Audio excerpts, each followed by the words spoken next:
At this time, I'd like to invite Dr. Simpson to speak a minute or two about the Jail and Reach Learning Collaborative that the pilot sites are now invited to by HHSC. Great, thank you, Patrick. Good morning, commissioners. So I'm really excited to tell you about this learning collaborative that's an innovative HHSC initiative that will be providing 12 participating county teams with an opportunity to receive technical assistance from our state hospital forensic waitlist InReach team. And that's led by Dr. Felix Torres, the state hospital's chief of forensic medicine.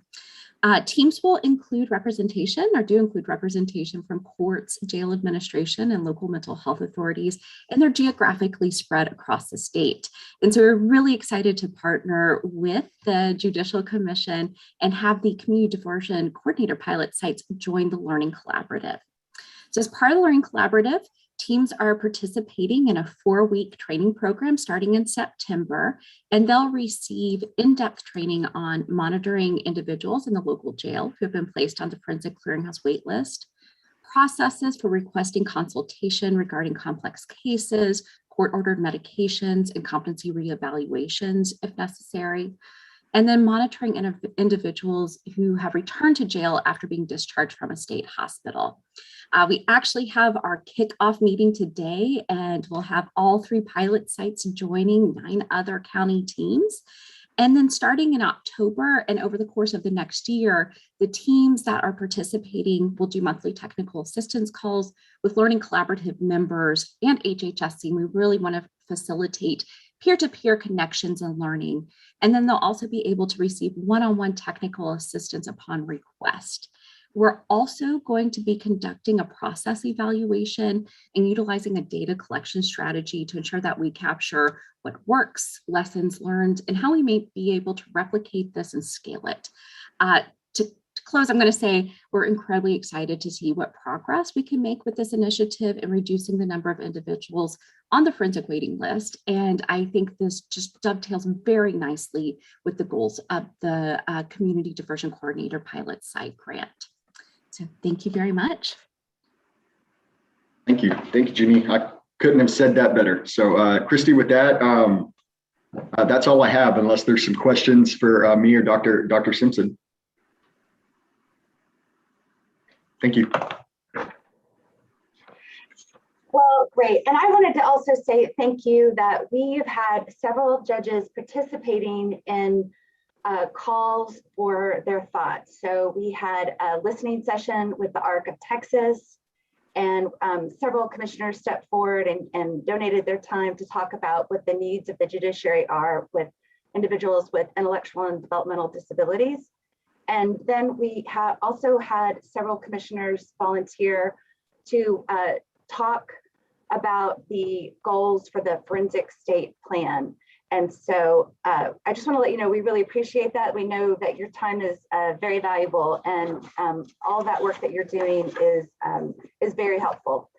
So I think now Justice Bland is going to walk us through the committee reports. Thank you, Christy, and thank you, Dr. Simpson. I think that the collaboration with HHSC is going to help our pilot programs succeed. And obviously, successful pilot programs are the first step into translating the work into scale, as Dr. Simpson said, across Texas. So we're really excited about this collaboration. We're excited about the 3 counties that are going to be the tip of the spear and trying to make improvements in coordination and in successful outcomes. So wonderful news on that. We have, as you can tell, we have so many people that are interested in this work, and lots of commissioners. We can't get a lot done in a meeting with this many people, but what we can do is divide and conquer, and that's been our strategy for this year, and hopefully going forward. And so we have several commissioners that have taken on the responsibility of leading the charge of our various efforts through our committees, who will make recommendations and give the larger group guidance about next steps. And so we'll begin this morning with Judge Camille DeBose, who's going to report on our bench book committee. Thank you, Justice Bland. It's a pleasure to be here this morning. Since last April, the Bench Book Committee has met twice and circulated multiple drafts of our third edition. On August the 2nd, the final bench book was submitted to the designers, and we should get that back in the next few weeks for final edits and printing. This third edition added 72 pages of information and now includes intercepts 4 and 5, as well as additional sections on risk assessments, insanity, and expansions and non-disclosures that were added to the earlier intercepts. I want to thank you so much to the Bench Book Committee. It includes some of the brightest minds out there that are outstanding in their field, and their input was invaluable. Your work, along with that of the JCMH staffs, specifically Christy and Kama, who did outstanding work as well, made this edition a resounding success. You met all deadlines and exceeded new content expectations. And we can't wait to see the finished product, both in virtual and print forms in October at the summit. I would now like to introduce my colleague and friend, Judge Cindy Wheelis, who is chair of the Juvenile Bench Book Committee. Judge Wheelis. Thank you, Judge DeVos, and right back at you. Good morning. I am so pleased to announce that because of the Herculean efforts of Molly Davis, which I just want you to know, she is above and beyond at all times, but, both dealing with challenges and giving an inordinate amount of work to a challenging project.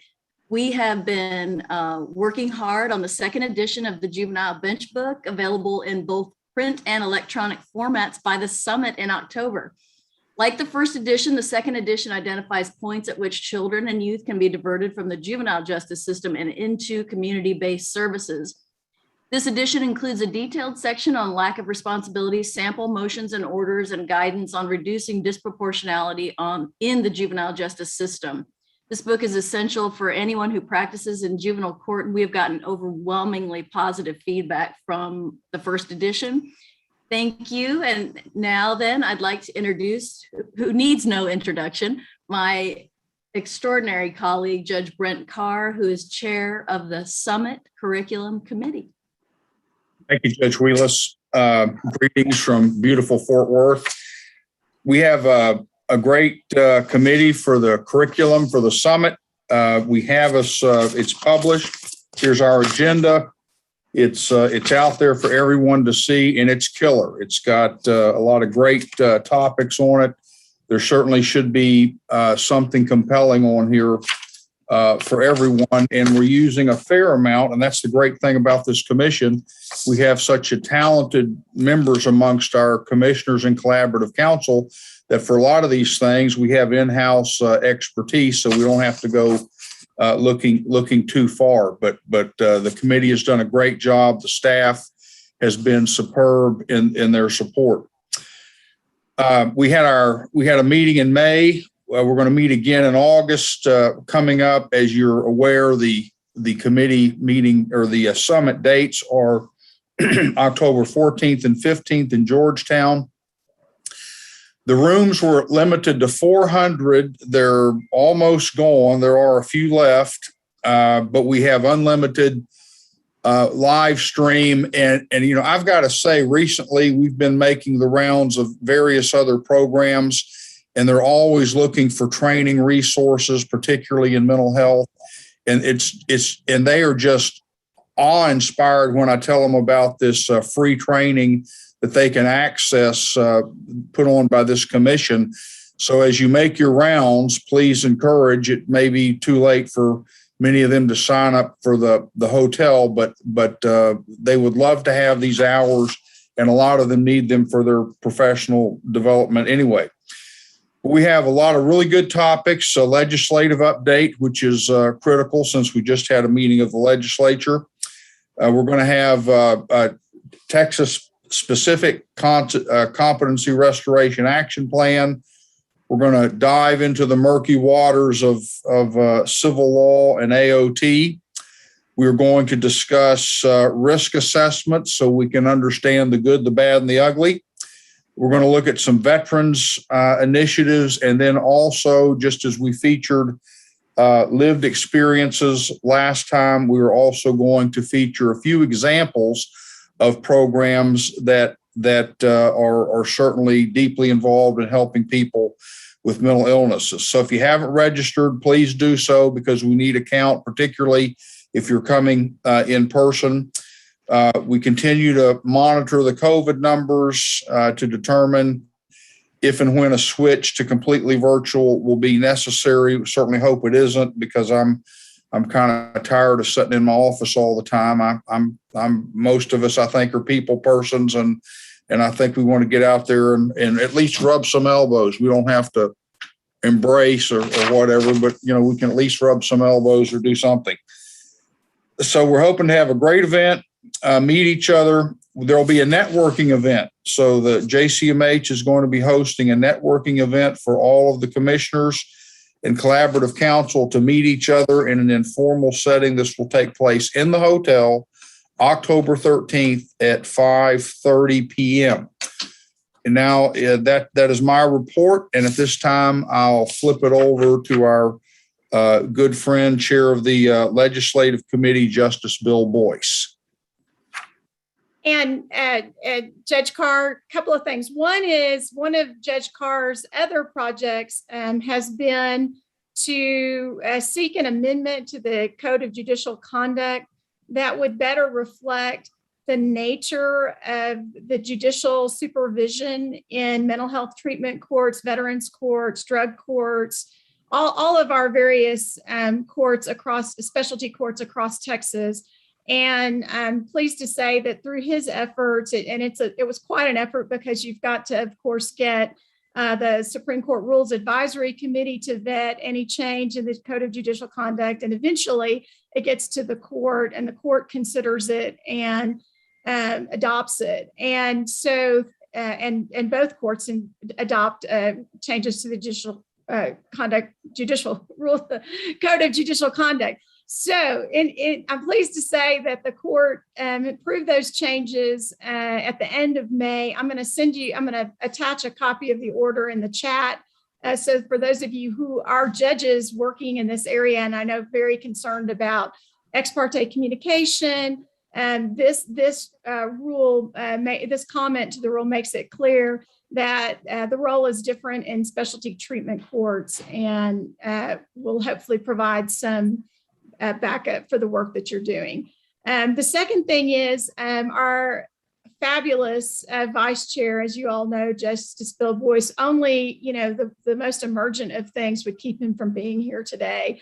But he let us know, and I think the email came at 5 a.m. So that kind of tells you what kind of morning he's having. To let us know that he wasn't going to be able to be here today to give us an update on the work of the Legislative Committee. But Professor Brian Shannon, Christy reached out to him right before the meeting, and he obviously is instrumental in advancing legislative reforms in this area, and was a big part of the legislative program. And he has agreed to kind of give us an update about what happened in the legislative session and thoughts about how to go forward from here. Thanks, Justice Bland. And having written an article on that other topic several years ago about the ethical issues with specialty court judges, it's wonderful that change has been made, because I think Texas, without a doubt, is one of the leaders in the country with specialty courts. Now, the legislative session, as you know, we had a number of proposals, and in your materials, Christy and her staff have highlighted with a chart those bills that, or those proposals that were adopted and those that were not, starting on page 40 of the materials. And our batting average was pretty good. It's a lot harder to pass a bill than to kill a bill, as many of you who are involved in legislative work are aware. And so let me just take a few minutes to highlight a few of these, the good news parts, at least those that passed. That first proposal that's listed there on page 40, relating to acceptance of plea and justice in municipal courts, this basically codifies constitutional requirements that an individual has to be competent to plead guilty. That's embedded in our statutes for other courts. This extends it to justice and municipal courts. This provision actually had been a piece of SB 49 as well, but got stripped out late in the session. But fortunately, it was also a part of HB 3774, which was the broader, more, I guess, omnibus courts bill. So that piece passed. The next item, the change to 1622, this essentially says you don't have to hunt down individuals who have already been released from jail to conduct a 1622 interview. This was included in our legislative package, largely based on the work of Tony Favolo from Meadows.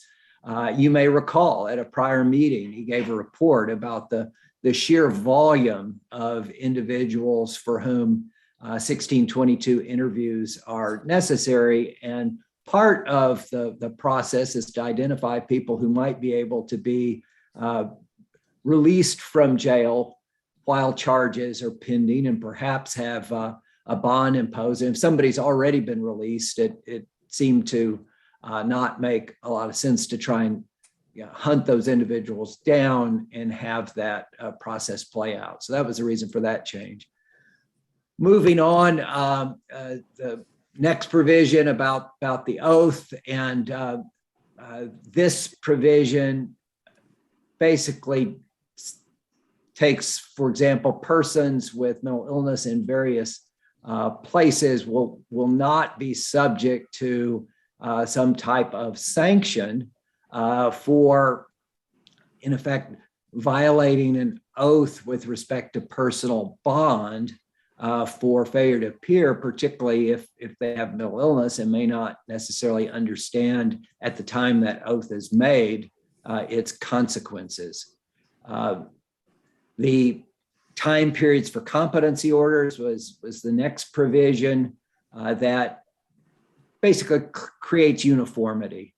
It relates to when we're going to start counting the days for the 120-day or 60-day periods after a competency restoration order has been entered, and it's going to either be the date the order is signed or the date that the competency restoration services begin, the later of those two. Now, this, not to be confused, this doesn't relate to the date where somebody might time out with respect to the total period of being involved in competency proceedings, et cetera. No, it relates to the counting of the days for, in effect, the 120 and the 60 days and the possible extension, one extension that can follow. A couple of bills then, or proposals that were enacted as part of Senate Bill 49 relating to jail-based competency restoration. This one at the bottom of page 41 of the handout, which was section 6 of SB 49, were provisions that HHSC and Chris Lopez, I know, is on the call, helped with. And this, in effect, you may recall that jail-based competency restoration started as a pilot proposal for state programs. Later, 46B091 was added to permit county JBCR programs. In effect, this aligns the statutory requirements for both types and, in effect, sunsets, or this part with the state programs will sunset. It'll all merge into one statute after 2 years. The next provision also relates to JBCR. I'm at the top of 42 then.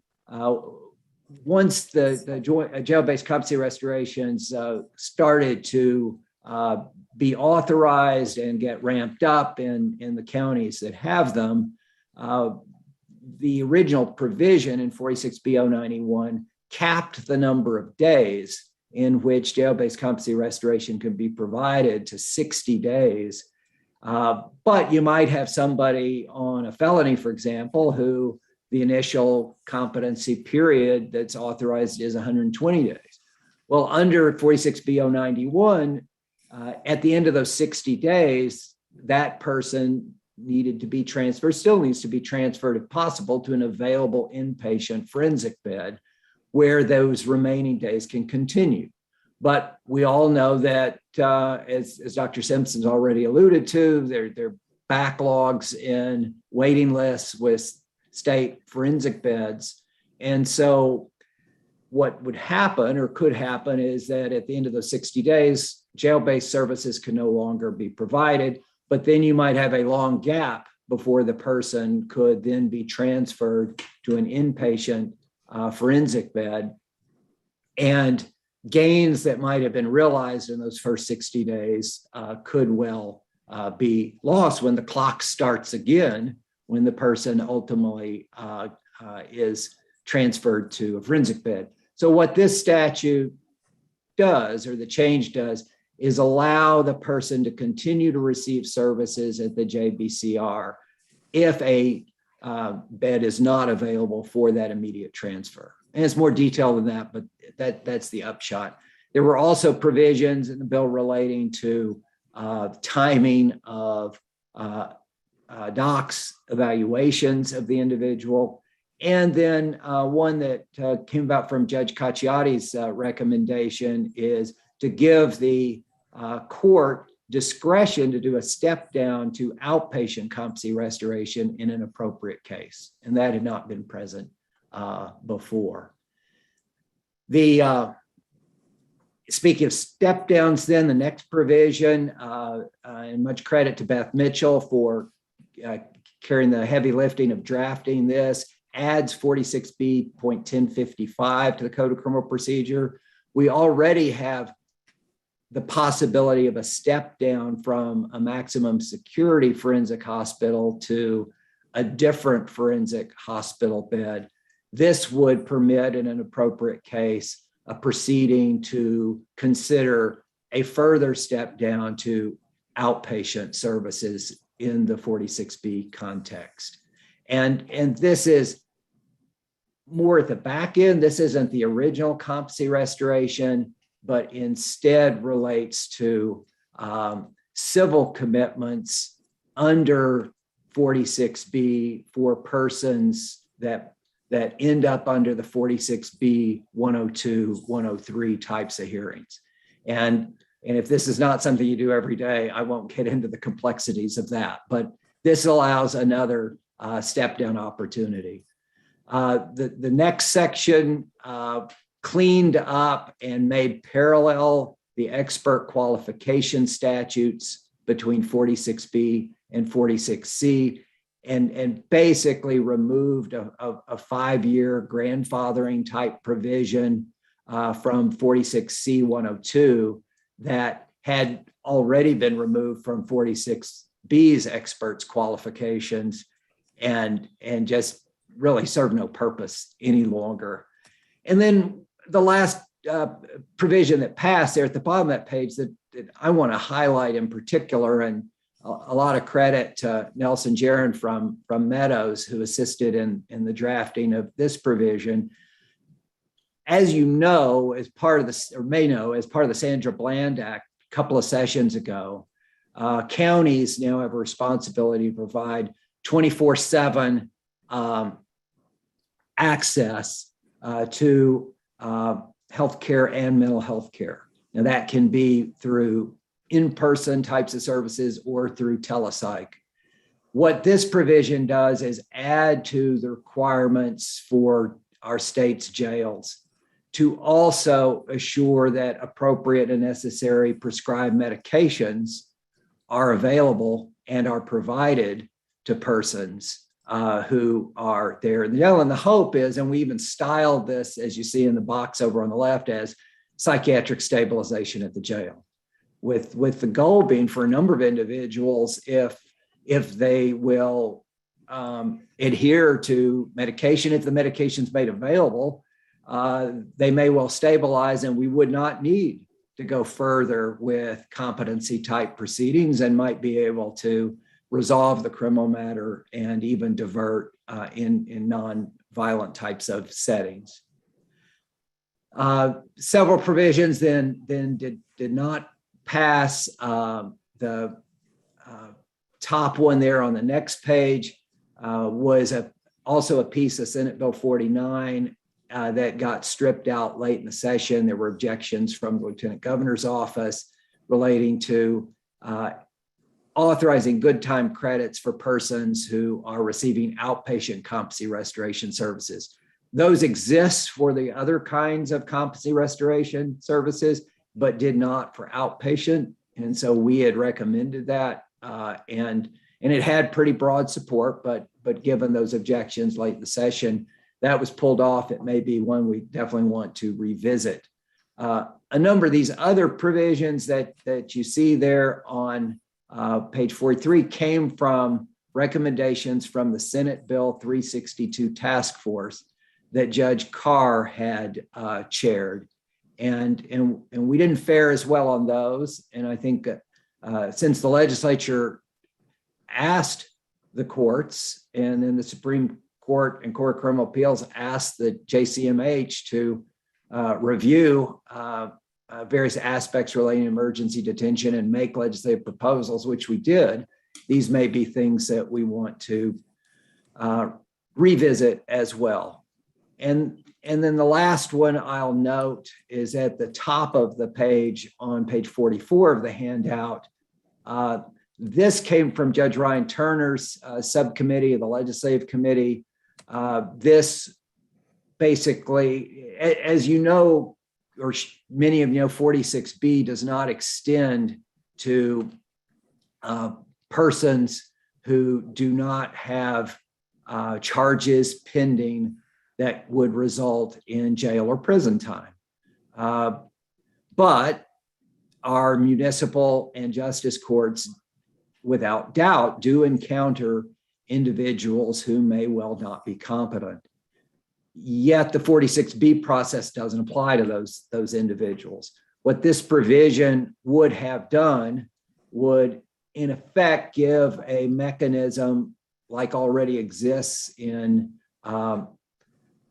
juvenile courts to be able to have the court with the ability of the state to appeal to not proceed with the matter if it appears that the defendant is not competent to proceed. That piece got stripped out again late in the session after objection from the Lieutenant Governor's office. I know I've talked to Judge Turner about it. This is one I think we will be wanting to revisit as we go forward too, because the constitutional requirements with respect to competency in any criminal matter. And that's a quick look, Judge, on these things that were proposals, and that's the end of the relief pitcher's effort to fill in for the very competent Justice Boyce. You know, the relief pitchers are often the ones who save the game. So, and I didn't get to see any of the Field of Dreams game that just happened, but it sounds like it was pretty exciting and fun. Anyway, thank you, Professor Shannon, not just for that really comprehensive report, but also for all of the work that you did along with so many others in advancing the legislative agenda, especially with respect to educating our legislators about, you know, why there was broad consensus for these proposals and really keeping your eye on the ball and having them go forward. As the professor said, it's so much easier to kill a bill than pass a bill. So we can feel really grateful to all of the people that helped shepherd these forward, but obviously we've got some work to do to continue that effort. And, you know, most legislation takes several sessions of education and listening and figuring out, you know, where we can get broad consensus to make improvements. And so we've got some areas that we can continue our work on it for the next session.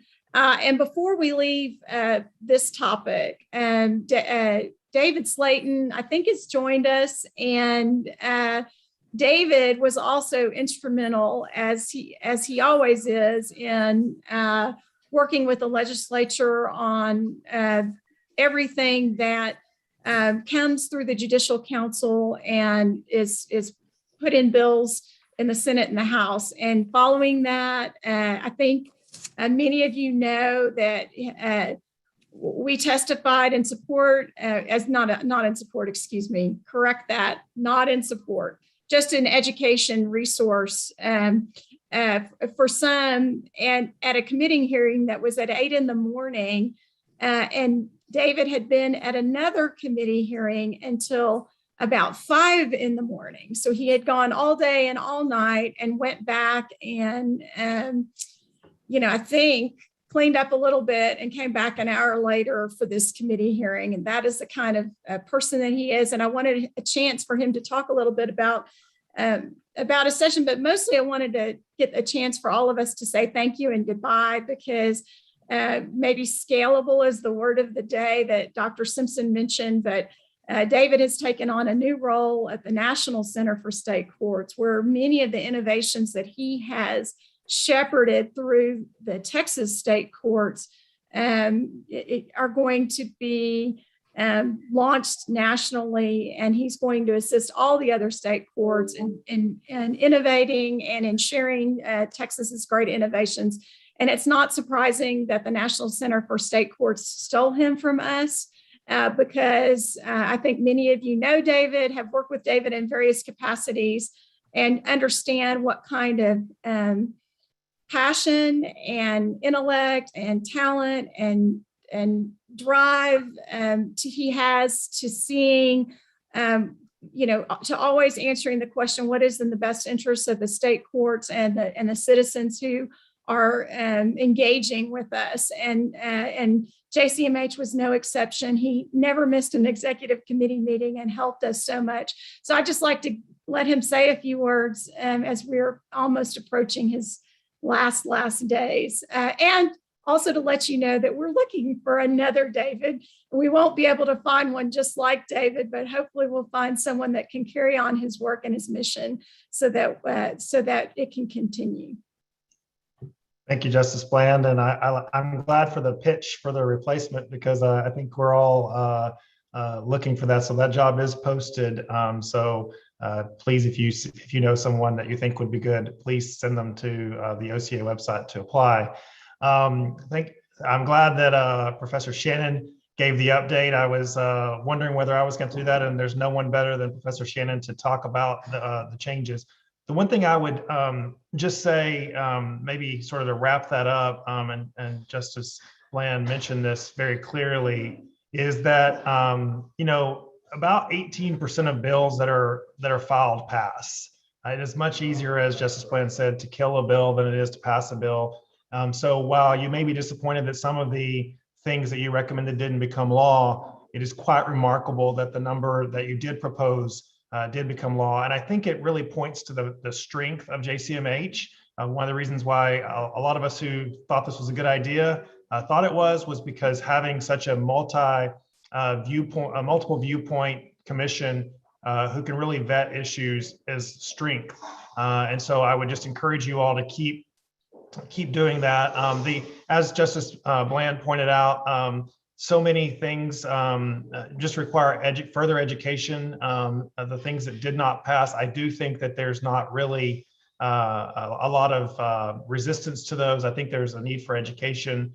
So as you look forward to future recommendations, just keep that in mind, that we just need to make sure we can educate, especially those in the leadership offices, the Senate, the Lieutenant Governor and Speaker's office, as was mentioned by Professor Shannon. Some of the resistance came from the Lieutenant Governor, really his office at the last minute. And often there wasn't enough time to try to get the education done. It was just a matter of let's get past what we can. So anyway, that's that. A couple of things I want to just alert you on from the national level that I'm involved in, and that sort of make a bridge for myself to the next place is, as Justice Bland pointed out, Texas has been leading the way in a number of issues, and one of those is definitely the Judicial Commission on Mental Health.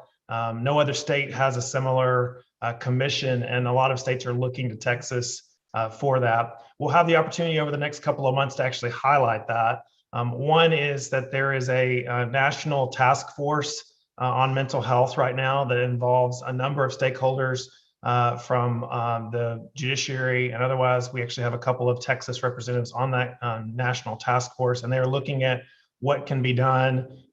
So number one, I think that the nation will benefit from what Texas has done and what you can share. But vice versa, there are likely to be some recommendations come out of that Texas may want to look at. So I would urge you to watch closely what the work of the National Task Force is doing. In addition to that, in January, the middle of January, the Conference of Chief Justices will actually be hosting its annual conference in Austin. And this may have been updated. I apologize if it has. But there will be an opportunity there. One of the focuses of that conference is on mental health. And so there will be an opportunity to share some of what Texas has been doing. And that is something they are definitely looking for. So we are likely to maybe tap some of you to be on some education panels to think about ways to share that information with the other Chief Justices from around the country. So it's a great opportunity for that. And thankfully, in my new job, I am responsible for attending those. So I hope to see some of you there in Austin in January. With that, I would just say thanks for the opportunity to work with you over the last couple of years, and many of you for many more years than that. I always tell everyone my departure is bittersweet because I have the best job in the world. I tell everybody that all the time, but I'm looking forward to taking the opportunity to go and work with all the states and the territories on many of the issues that we've been working on here in the state. So thank you, Justice Bland, for those very kind words and for everybody's words in the chat. And I look forward to seeing you all again. As I always say, I don't tell everybody goodbye, just say see you soon. So thanks very much. Good luck. Thank you, David. We're very grateful, very grateful.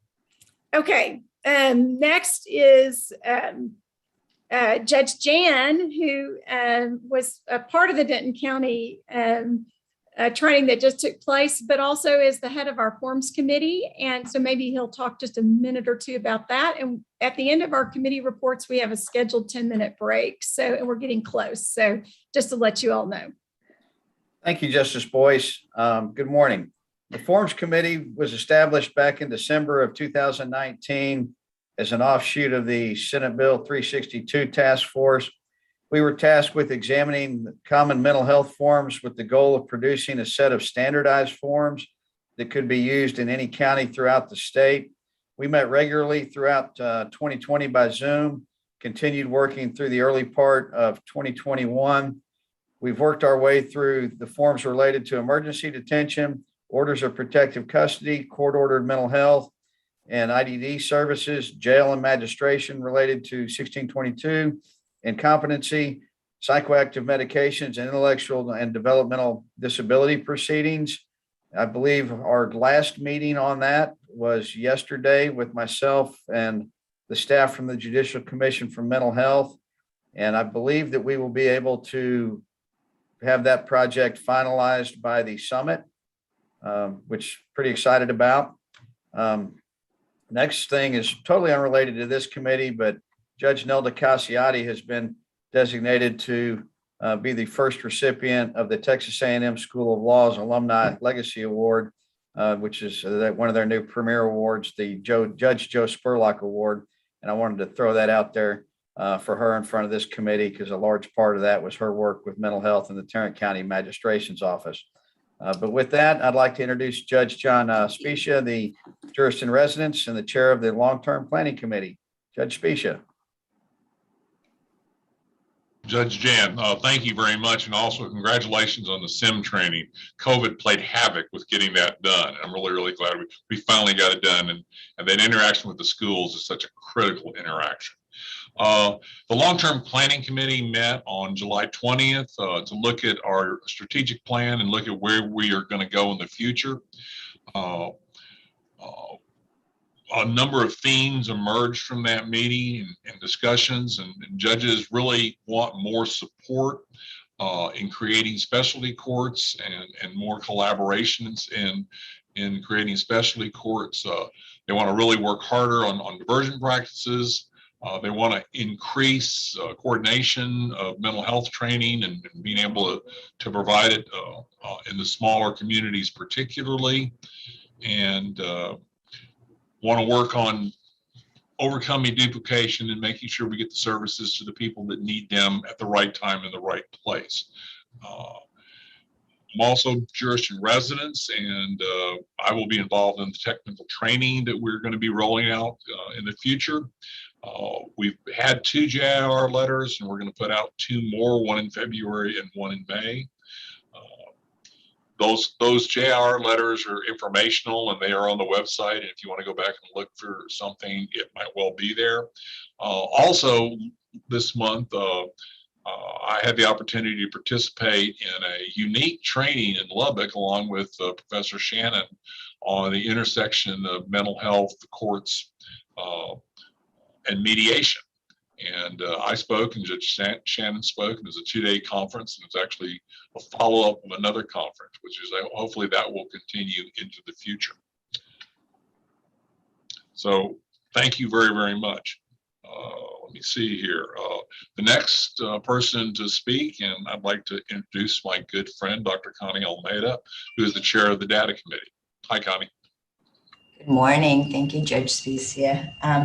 So this recently formed committee is really our goal is to educate stakeholders about the importance of gathering appropriate data and how to really use that data to communicate about people with mental illness and intellectual developmental disabilities that are in our jails and our courts, and ultimately to improve the outcomes for those individuals, in looking at connections to treatment, and really reducing that recycling that we see through our system. So again, it's a newly formed committee. I know it's the most exciting committee for everybody, data and technology. I'm sure we know we have to address it. It's challenging, but again, very much needed. And I'm excited to chair this committee. And I'm asking again that if you have an interest in data or technology, please reach out to us. I believe Liz Wiggins, the new program manager with the commission, is going to be helping facilitate the committee. So again, we're asking for individuals that are willing to participate in this work. Very, very important work that we all need.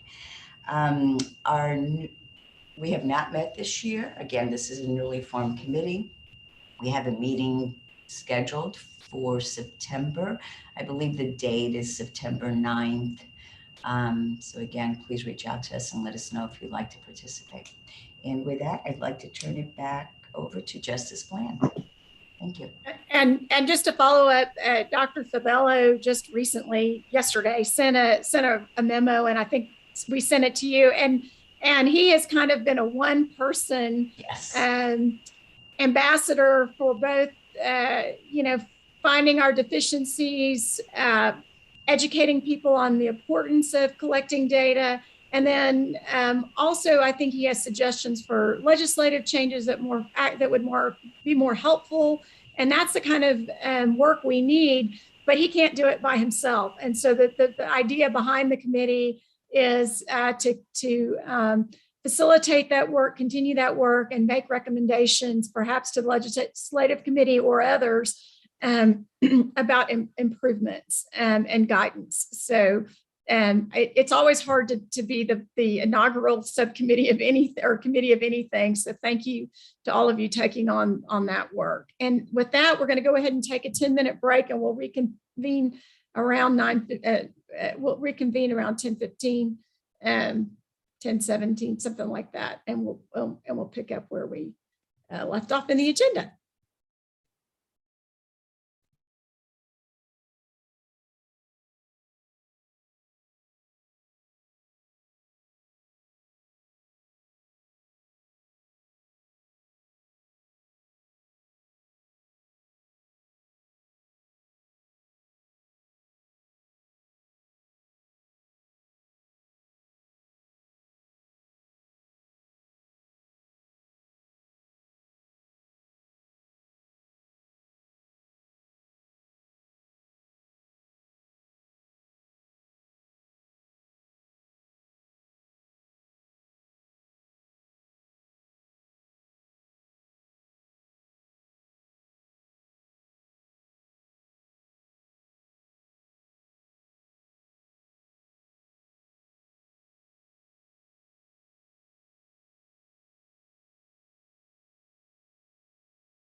Okay, well, it's 10:18.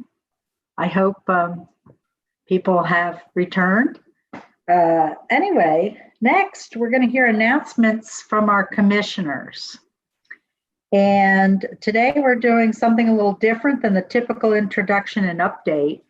Instead, once you've introduced yourself, we would like to hear what you believe should be a priority area of focus for the commission, for the programs, the education, and hands-on technical assistance, and why. And we only have a couple of minutes for each of you, so please try to keep it to 2 minutes, no more than 3, so that we can get through all of the people and hear what they have to say and not keep you for too many hours into the day. So with that, and also remember, mute your microphone until I call your name in alphabetical order. So we know that Justice Boyce could not be with us, and Connie Alameda, no, I'm sorry, it was, we're going to start with Dr. Alameda.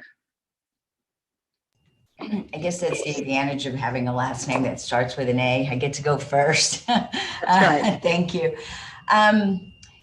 You know, there's so many needs, but I really think one of the important areas to focus on is the website development and how we can facilitate access to information.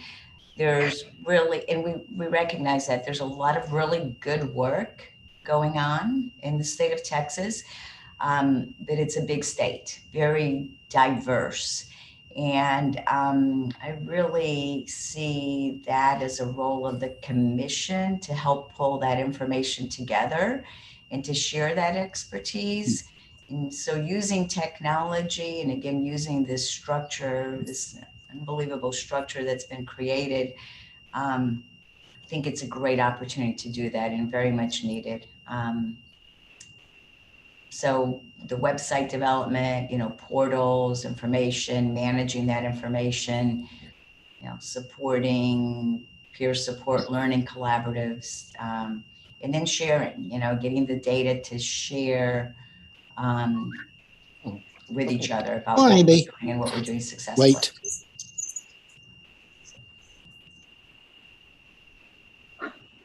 That's it for me. Okay, thank you very much. We know, and we're sorry that Camille Kane couldn't be here, but someone from her office, Sean Grove, is going to take her place. Even though his name starts with a G, we're going to let Sean go in her place at this time. Sean? Thank you, Judge. Sean Grove, I'm the Chief of Staff for TJJD. When it comes to the juvenile justice needs, it's always going to be resource allocation or building resources for the juvenile probation departments. Particularly for this group, there's one thing that we've been trying to work on the past couple sessions, and it never gains any traction, and that is education and resource building for the courts to use those validated risk and needs assessments. So the Family Code and the Human Resources Code require TJJD to develop a risk and needs assessment or to help the counties with a risk and needs assessment. All of the juvenile probation departments, except for one, are on the PACT right now.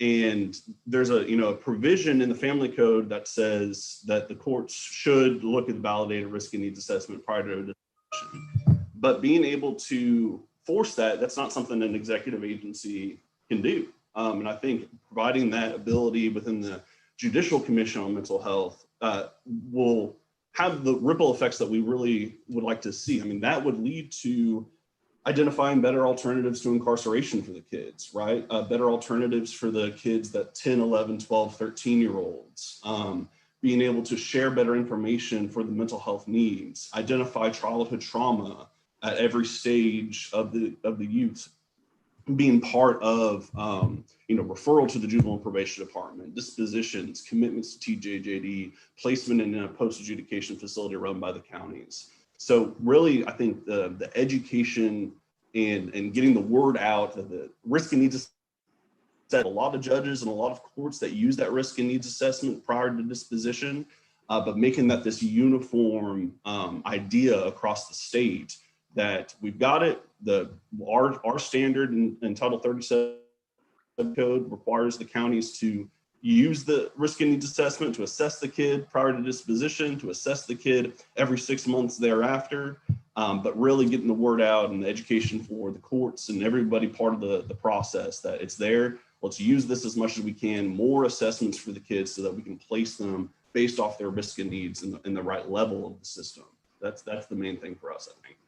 Okay, thank you very much. Now we'll hear from the Honorable Corey Carlisle from the Fifth Court of Appeals. Or not? Okay. Judge Carr, do you have anything to add to your brilliant comments from previous times?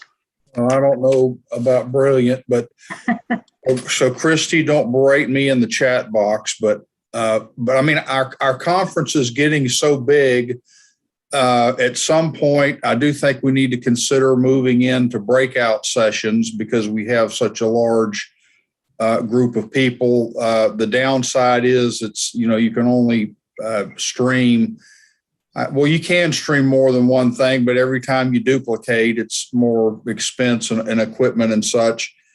But maybe we should pick the main things, stream those, and have because some of these things are a little technical, and some of them need to be technical. We do need to get past just plain nuts and bolts on some issues for relevant professional crowds.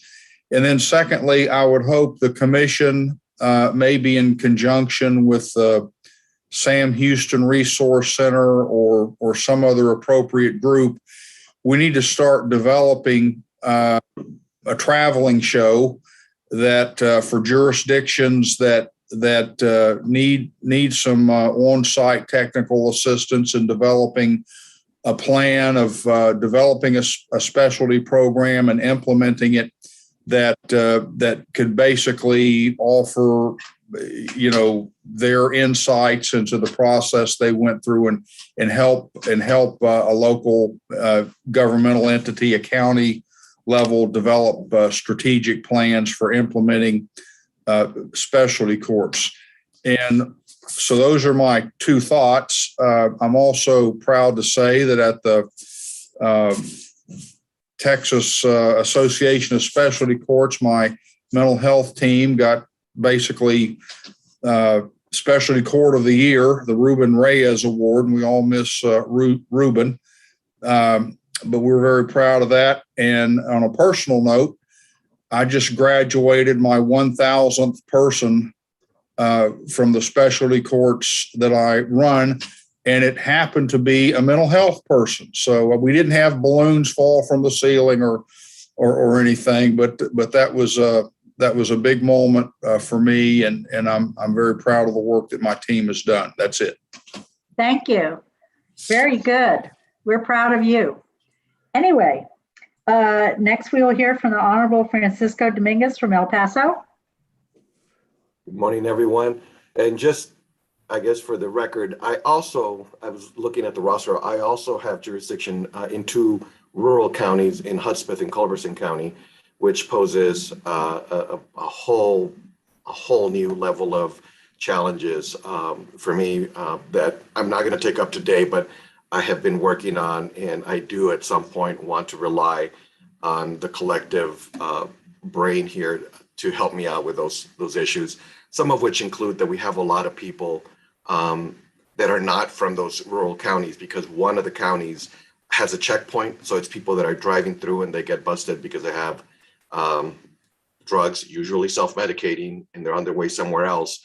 And yet they have very serious mental health needs that can't be provided there, but it's also difficult to just release them if we don't have any way of monitoring them when they go to Dallas County or Travis County, et cetera. So, but I already talked about it more than I should, but I'm going to be coming to you with that challenge and those issues in the near future, because we're working on that.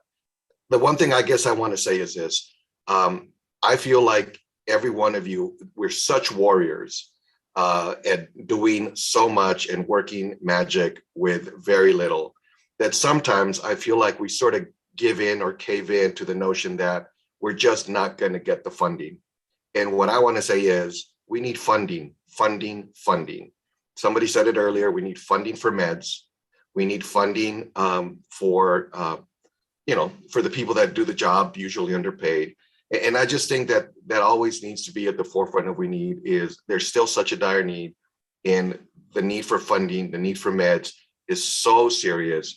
I just think that, and those of you that do that work, that try to go to the Capitol to get us that money, thank you. But we need to continue that fight, because we can't do it if we can't provide the folks the resources that they need.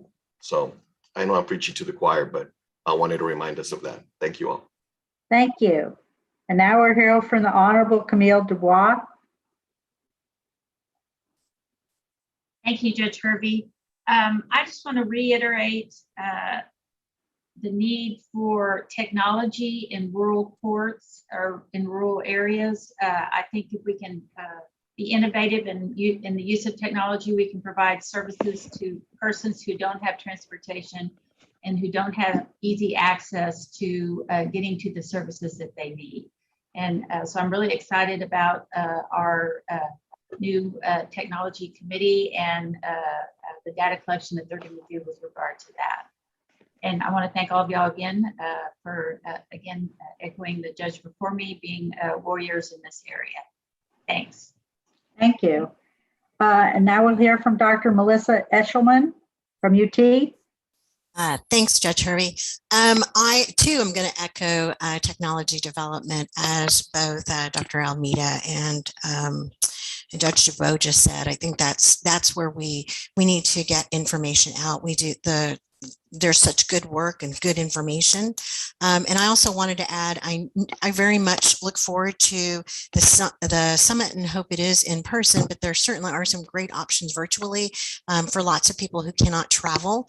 So I'm kind of hoping that we can figure out or that it's presented in some type of hybrid fashion. Thank you. And now David Evans. Thank you, Judge Hervey. In Travis County, a great deal is happening currently. I want to thank right up front Judge Needles and her leadership and her Behavioral Health Criminal Justice Advisory Committee and all the sequential intercept mapping that's happening there. I'd just like to highlight the issue of early access to mental health treatment. And we've been working and have over 6 months of data now of embedding our local mental health authority staff in the 911 call center, and also being able to dispatch mobile crisis outreach into the field. What we're working on next is some alignment with state, city, and county resources, and also trying to understand, based on the volume of calls, what would going to scope look like. So alignment and access at scope. The other thing I would mention is that we had a kind of a blue ribbon team look at competency restoration, and we had recommendations to expand on our state-funded outpatient competency restoration, and again, try to double the capacity within that area. So I really like what's happening with Chief Stanbridge. In addition to 911, we do have next July the National 988 exchange coming online for mental health calls and access. And we're currently working with state grants to build capacity to have an automatic rollover if someone calls the 988 number, that it would then ring at our call center. So thank you for letting me make a few comments. I'm excited about what's happening locally here in Austin. Thank you. Now, Dr. Tony Fabello. No, Tony. No. Sorry. Oh. Sorry, Judge. I needed to unmute myself. No, thank you. I don't want to take a lot of the time.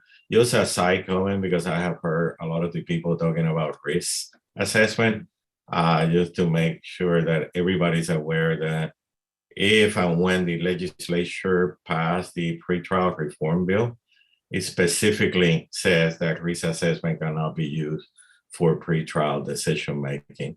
And some of the people here might not be aware of that, and I don't know the implication of that when you're looking at mental health at the local level, but that's going to be the new law when it passes. And as you know, there's a gridlock in the legislature, but eventually it will pass. So anyway, keep an eye on that. That's my only thought right now. Thank you, Tony. Now we're going to hear from Elise Ferguson. Good morning. I think one of the areas that's still just going to be an ongoing and necessary area for us to work on is legislative. There were a lot of bills that didn't pass this time that we may need to revisit, and many more we need to look at. But also one area that's come to my attention is maybe a working relationship with HHSC and the forensic division specifically in how we can make the process simpler for both HHSC and our counties. And I think there are some things that we could work together to implement to improve that process. And I would love to see that collaborative relationship. Thank you. Now, Sonia Gaines.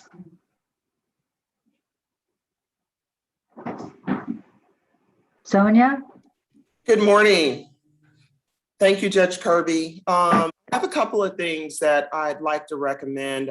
One, many of you know that at HHSC, we have been working on the state's first forensic strategic plan focused on diversion, community integration, and forensic services. And Dr. Simpson is leading that effort.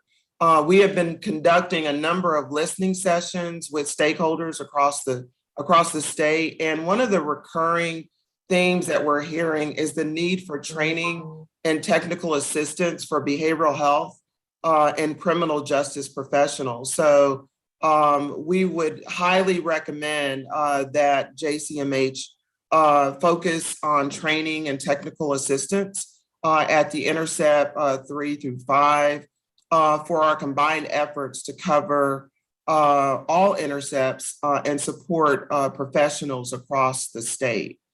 The other thing that I want to mention is I think that early intervention and diversion is also very important.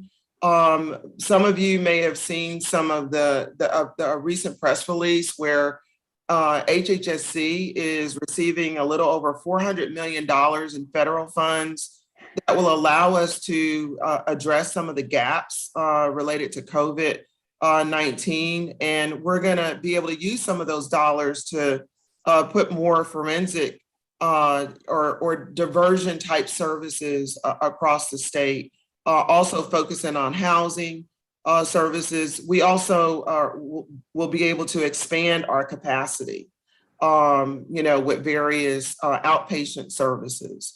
And to David's point, we're also going to be able to build on our crisis service array. So there is some funding in the pipeline that I think will help with that initiative. And I think it's also going to be important that we, collaborate around some of those initiatives as well. Thank you. Thank you. Now, Kevin Garrett from Peer Support. He's a peer support expert. Thank you, Judge Hervey. Y'all hear me? Yep. Okay, good. So in June, I took part in a research and information gathering project to ascertain what stakeholders all across the state of Texas would like to see in terms of technical assistance and services. I was sure to engage a broad, diverse group of stakeholders from all across the state, from large areas as well as smaller rural counties, all across the sequential intercept model. And here's what I found. 21.4% would like to see some type of live assistance. Another 19.7% would like to see collaboration opportunities. 15.4% would like to see peer-to-peer support. So when I say peer-to-peer supports in this context, I mean like a sheriff offering assistance to another sheriff. And then also another 12% were our rural partners who said they'd like to see individualized supports are tailored to their specific needs and not generalized like for larger counties or for the state as a whole. So stated another way, for 2/3 of the responses that I recorded were supports where stakeholders would like to see hands-on technical assistance. Thank you. Thank you very much. And now we will hear from Dr. Courtney Harvey. Good morning, everyone. Thank you, Judge Hervey. I'm just going to piggyback on some of the statements that were made by Sonia Gaines, Kevin, Elise, and others. I think training and technical assistance, legislative changes, and then data and information sharing across three of the areas that I'm going to mention are going to be very important. I think there's still a great deal of training and technical assistance that's needed on the administration of Article 1622, and then the follow-up to that, 17032.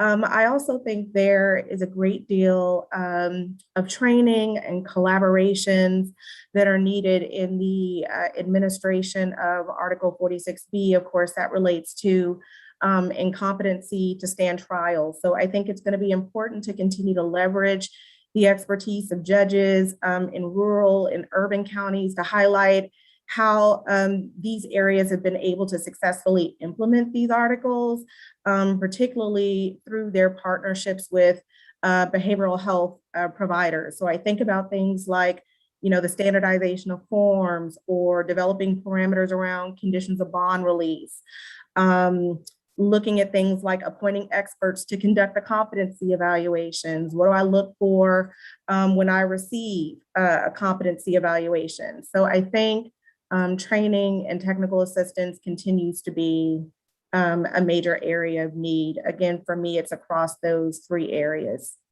Thank you. Thank you very much. And now we will hear from the Honorable Bonnie Helens. Thank you, Judge Hervey. I appreciate it.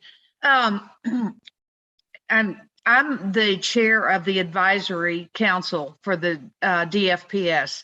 Dr. Almeida is also on that council, and we've got some problems there that are with the children without placement. We've got mental health stuff going on big time that we need to be able to have everybody trained, I think, number one, on trauma. So many of these kids, because they've been removed, they've got their amygdala going nuts, but we need the training for everybody who touches these kids, which includes the CPS workers, the caseworkers, the supervisors, everybody to understand trauma. And that's kind of my biggie.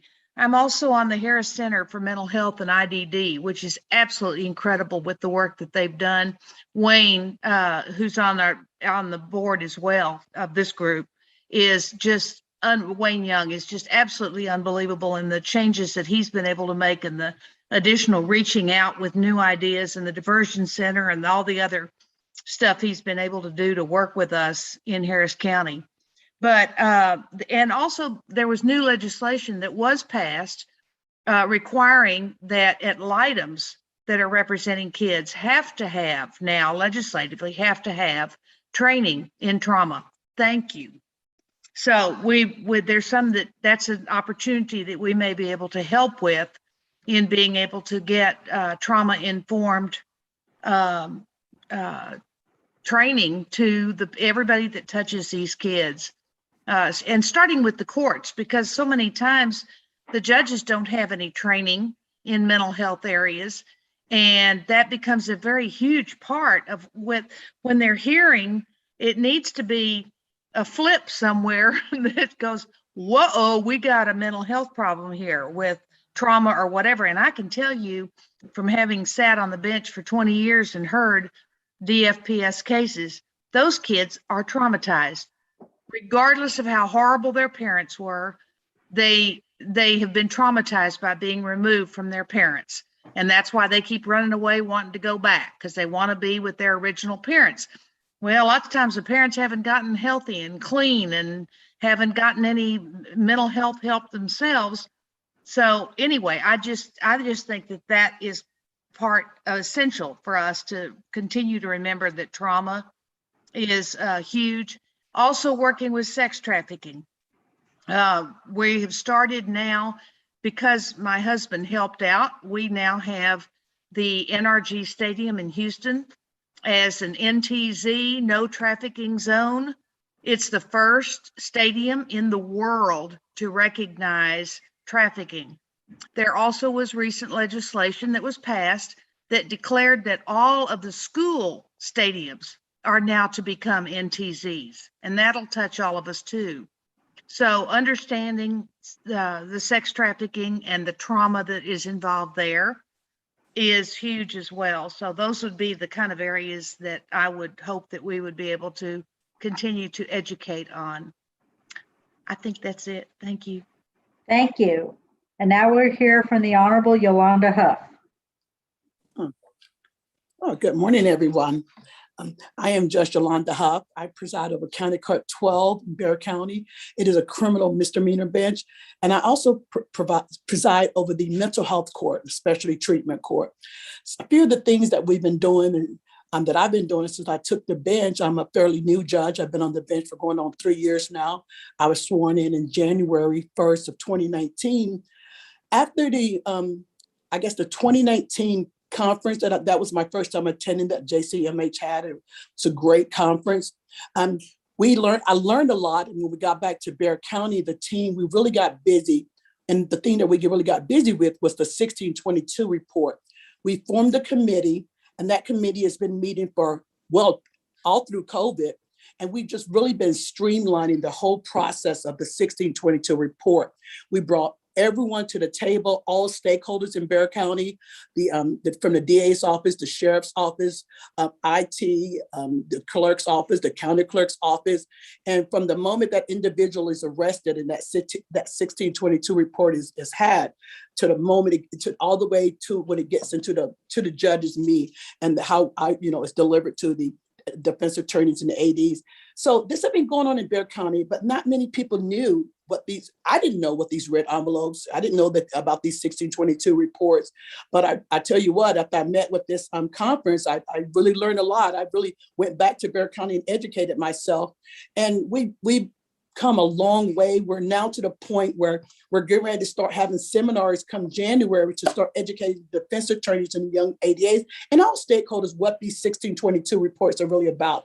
I've educated myself so much that I now present on these 1622. I presented at the nuts and bolts that Bexar County had, our behavioral health had about it. That's one of the things that we're doing. And the second thing is that in Bexar County, our judge, Nelson Wolf of the Commissioner's Court, formed a criminal justice and behavioral task force. And that task force, well, I'll read it to you, it seeks to gather input and foster multi-system approaches for improving administration of justice in cases involving mental illness and substance abuse. So that task force consists of maybe about 20 people. Judge Oscar Kazin, who's also a commissioner here with the Judicial Commissioner, is on that task force. He actually co-chairs it. They broke the commission, that task force down to 5 committees. And one was the first one is the Committee on Pre-Crisis System. The next one is Training Law Enforcement, the Front End Diversion Program, the Justice System, and the Treatment Capacity and Funding. And they asked me to chair the Justice System Committee, being a judge. And we've been meeting. What they were hoping to do is find the gaps in the judicial system in mental health and IDD. And each chair of the 5 committees formed from the task force were asked to gather a committee. So I gathered a committee of 15 people that I knew, consisting of lawyers, doctors, therapists, probation officers, and I put a couple of community advocates that really deal with mental health in it. And we started meeting, and we gave reports to the larger task force. And the ideas that we would come up with, how do we do this in the judicial system in the way of mental health? If they like the idea, we'll get funding for it. One of my ideas is that as mental health judge, when I want to send someone away to really learn about their mental health issues, especially the younger people, it's a hard pill to swallow when you're told that you're 18 years old and you're bipolar and this is going to last forever and you're going to have to take medication. I really want to educate these young people. And sometimes they do need inpatient, and we really don't have a place like that in Bexar County. We have the DDRF program. It's the Dual Diagnosis Residential Facility, which is a great program, but you have to go to jail. And then from jail, you're transferred to that program because you're actually in TDC. And I do send quite a bit of people for mental health. That program lasts 4 months. But I wanted to send someone to a place that they wouldn't have to necessarily get to jail. They could stay there 45 days. And the main issue would be mental health. Because most of the facilities that I would send my mental health or they deal with substance abuse like Alpha House or Lifetime. But I wanted a program that specifically educated people on mental health. And I'm hoping that they would like one of the ideas that our committee came up with that, and that we would get the funding for that. So that's some of the things that are going on in Bexar County. I think that task force that Judge Nelson Wolf commissioned is a great idea. Thank you, guys. Thank you very much. And Judge Jan, do you have anything to add to your previous comments? Just real quick, what I've learned over the last year is that data analysis is pretty key with the data collection, because that's what will drive the funding and our ability to acquire other resources. Next, education on quality of outcomes, not just case disposition. I'm finding that with some of my fellow criminal judges, they're finding it a whole lot easier to say, I don't want to put somebody on bond to get out into the same environment that caused them to be in their current mental health situation, as opposed to recognizing that just sitting in jail for 90 or 120 days without effective treatments, still putting them back in the same situation, but with greater deterioration. I think part of what would work to change that mindset is some risk assessment training in evaluating potential outpatient therapies and least restrictive alternatives that are completely foreign to the criminal side of the justice system that we looked at a little bit more on the probate side. And then after having Judge Huff go right before me, answered my next problem. So Judge Huff, I'll be calling you in the next couple of days. So with that, that's all I have. Thank you. Thank you. I forgot, I'm sorry to interrupt, but I forgot to mention that in Bexar County, I united all the specialty courts. We have 14, and we formed the Bexar County Specialty Courts Coalition. And I've been having a series of seminars in the community just to educate people about the specialty court. We did it in 2019, and we're on the 5th seminar coming up in September. And so this is the resource book that the coalition made. We put the link to this resource book. It's all the judges of all the courts. And I actually put some good court programs. They're not specialty courts, but they're good court programs. So everyone, please take a look. You're welcome to educate yourself and familiarize yourself with the specialty courts of Bexar County. Thank you. I'm sorry for interrupting. I forgot to add that. Okay, thank you. And Judge Kazin.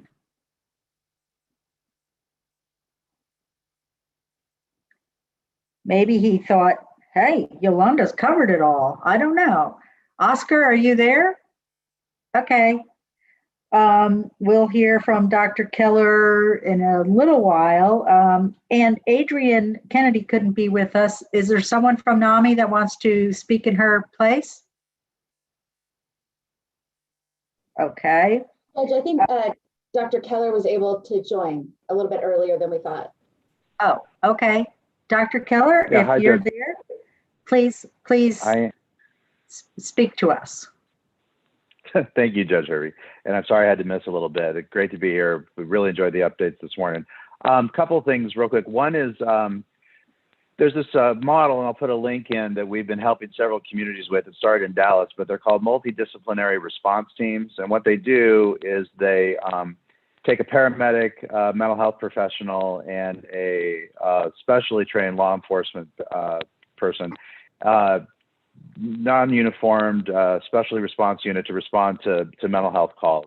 And, unlike a mental health mobile crisis team, these teams can respond where there's a public safety threat, either one that's known or one that is unknown. And I think, unfortunately, in a lot of cases, where there is a public safety, there's a concern about that, and folks don't know. So these have tactical support, and they're able to go do that. And there's been fantastic data. And part of the thing that's so cool about the data in the report that we've done in looking for the last couple of years at Dallas is it's for all calls. If you look at like these Cahoots programs or the STAR program out of Denver, which I think we should sue them, by the way, for using the STAR acronym outside of Texas. I thought we were the only ones allowed to use STAR in our names, but they're cherry picking calls there. They're only responding to the calls where they're sure that there's no public safety question, and that's fine. I mean, those are really important calls, but that's not the majority of calls. And also, what that does too is, particularly for people of color, where we know because of implicit bias and other structural factors, there's more likely to have somebody report that a public safety threat. If I'm wearing a hoodie and my Black best friend's wearing a hoodie, walking through town, he's going to get more calls than I am, saying that something's happening. So, and we know the majority of calls for mental health are not the family member calling to say, hey, my son is suicidal. It's the neighbor calling to say, hey, somebody's trespassing, or there was someone standing in the street, or I don't know why this person was lurking around the school. And so those are the calls that they go to. So the neat thing is we now have quite a few communities. I think David Evans talked about earlier how far Austin's going. In Austin, it's so cool there because they're doing MDRT, but they're doing it within the context of doing cahoots-like things with the mobile crisis team. There's a whole array of things there. San Antonio is going to be announcing next week, the city, on what they're going to be doing in this area. I really would encourage people to watch that next Tuesday at the city council meeting, which is so cool because San Antonio has such a history of alternative police response already. To build in something like this into what they're doing and to the larger array of things that Judge Huff described, because there's a lot of great things happening in San Antonio. So right now, in terms of this MDRT program, we're going to have Dallas, Austin, San Antonio, Bexar County separately, which has their own variation of this. Folks in Galveston are looking at it. Abilene has done a variation because there's variations you can do in smaller communities. We just started working with the folks in Smith County. Tyler's looking at it. So it's a really neat model that can allow there to be both a public safety assurance, but also a health response. So that's probably the big thing I want to talk about. The other thing I just want to mention, because he got a shout out earlier from Brian Shannon, that Nelson Jaron on our staff, who's been a great help to us in our legislative work, has entered a new phase of his life, which some of you may be aware of. He is actually running for the Texas House and announced his candidacy 2 months ago, which led to a change in how he works with us because he can't do the same stuff with us anymore if he's running for the Texas House. So he's currently on leave. We'll be transitioning to do another role at the end of this month because he had to jump into the race a little quicker than he had planned. But I just want to be really clear. We like Representative Tallarico a lot. We are a nonpartisan institute. We have no preference between the candidate who happens to be our soon-to-be former employee or Representative Tallarico. I'm sure that'll be an interesting race, and we'll see what happens there. But I do appreciate the collaboration we all had last year. And just be assured, even without Nelson doing that, we have Shannon Gangurdy and another set of folks we're bringing up through there to help with that. And we're not going anywhere in terms of being able to support the commission in terms of its legislative agenda. So I think, Judge Hervey, that's all I was going to say today.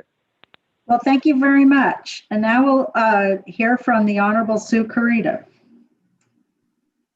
Good morning, Judge Hervey, and hello from El Paso, Texas. I will echo what my colleague, Justice Dominguez, said. In El Paso, certainly we're far, far west, and we have different issues that impact mental health.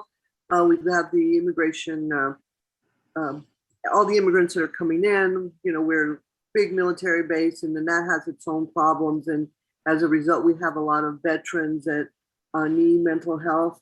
One thing that I can say that I'm proud to be part of this commission is that we've raised awareness and good for us.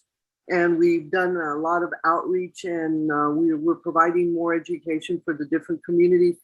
The pandemic has been devastating for all of us, but one thing that it has done, it has allowed us to improvise and expand. And we're not going to say no or turn anybody away at our summit this year. I know the first year, maybe the first 2 years, we had to turn people away because we were physically meeting. So at least COVID has prompted us to look at virtual attendance at that summit that Christy Taylor has worked so hard on, and I think will be an incredible product in the fall. So that's all I have to say about our little west town, El Paso. Well, thank you. Beth Lawson. Hi, thank you for having me. I'm excited to be here. I was so looking forward to seeing everyone in person. I have high hopes for October. In Lubbock, we are, as the local mental health authority, working desperately to ensure that we don't have a spike internally of the COVID-19 virus in our center with our clients or with our staff. So that takes up a lot of our time. But in addition, we are working collaboratively with our partners at the county and the city to bring some of the COVID relief money to Lubbock in the form of a diversion center. We're really excited about that. In addition to what everyone else has said about directions and kind of a vote for what we do as a commission, I'd like to put a plug in for something that we've been doing well since our inception, and that is educate the judiciary about certain topics. Specifically, I would like to point out the growth that we've made between the judiciary and understanding what a local mental health authority does and what a local mental health authority does not do. And I'd like to continue down that road in helping people really understand the limitations of what a local mental health authority is able to do and funded to do, or not able to do and not funded to do, just the same as the local mental health authorities need to understand the limitations on what the judges can do too. So that's my plug for continued effort on education about mental health authority and the judicial roles in this intersect. Thank you. Thank you. And now we will hear from Major Mike Lee. Good morning, Judge Hervey. Thank you. Let's see. I'll follow up on a couple of comments made earlier. Judge Carr, I totally agree that at the conference, I know I've mentioned this to Christy in the past, that it'd be nice to see some different tracks or breakout sessions for specialty groups, law enforcement being one of those. There's a lot of interest in our conference with law enforcement, and I'd like to see a little bit more offered for them. Elise, I agree, legislation, it can never be too soon that we start working on the next session. I think there's several things that didn't pass this time. I know there were some issues around firearms and also the issue of who can initiate the emergency detention. I know there's been several sessions now that we've taken a look at who can have the authority. Can doctors, can their medical staff with these non-law enforcement response teams that are that Dr. Keller just mentioned. I think that's going to need to be taken into consideration, what type of role they can have. I mean, because the whole purpose is to prevent law enforcement from going to those scenes in the first place. So if they are and they're there and it's a situation they may need to take the person in for some care, will they have the authority? Will they not have the authority? We know where that stands right now, but how could that look if we are thinking outside the box? On that topic, this past Tuesday in Harris County, the Commissioners Court, they voted for a new and created a new division in our Harris County Public Health Department. It's the Division of Community Public Safety and Violence Intervention. And that division will house the new non-law enforcement response teams in Harris County. Basically the same type of concept that Dr. Keller was describing. It's the Harris County version. We've been working behind the scenes for about the last 2 years with the Harvard Government Performance Lab and looking at best models around the country. We're very pleased with the model we came up with. And I know that division was approved. $25 million was set aside by Harris County to start that program and a gun violence intervention program. And Christy, I actually sent you an email. If you don't mind sending to the group, I know the new director of our public health department just put the job posting out for that director position. And she asked me to please, send it out far and wide. And if you could share that with the group, that would be phenomenal. On the technology side, very happy to say that our core program, which is our telehealth, where our deputies and officers in Houston and Harris County carry iPads that directly link to mental health professionals. That just received the National Award for Private-Public Partnership from the International Association of Chiefs of Police and will be awarded next month in New Orleans. And so that's a little bit about what's going on in Harris County right now. And I also will follow up on Judge Hellam's comment that we are very blessed to have Wayne Young in Harris County. Thank you very much. Now we'll hear from the Honorable Judge Liston. Hello, good morning. The focus I think we need to have is on the 1622 process. We might just call that magistrate process because we have 1622 and we have 17032. But the issue is early intervention, and I've heard several of you say that, and I think we need also legislation, and that really echoes what Evans and Ferguson said prior to me. But we need the magistrates to have the ability to appoint counsel. Right now, not all magistrates in the state of Texas have the ability to appoint counsel, and it's creating a gap or a hole, a deficiency in services.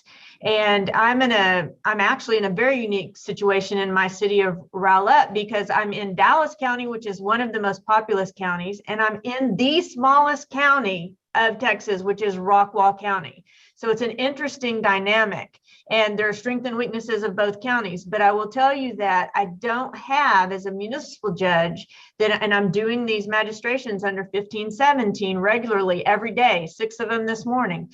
I don't have the ability to appoint counsel, and it's because the counties, there's a procedure under Chapter 26 that needs to be legislatively reviewed, updated, improved, so that all magistrates have the opportunity to appoint counsel, because that's going to facilitate the best services, and people aren't going to be lost waiting for particularly a larger county to file the case, process the case, indict the case.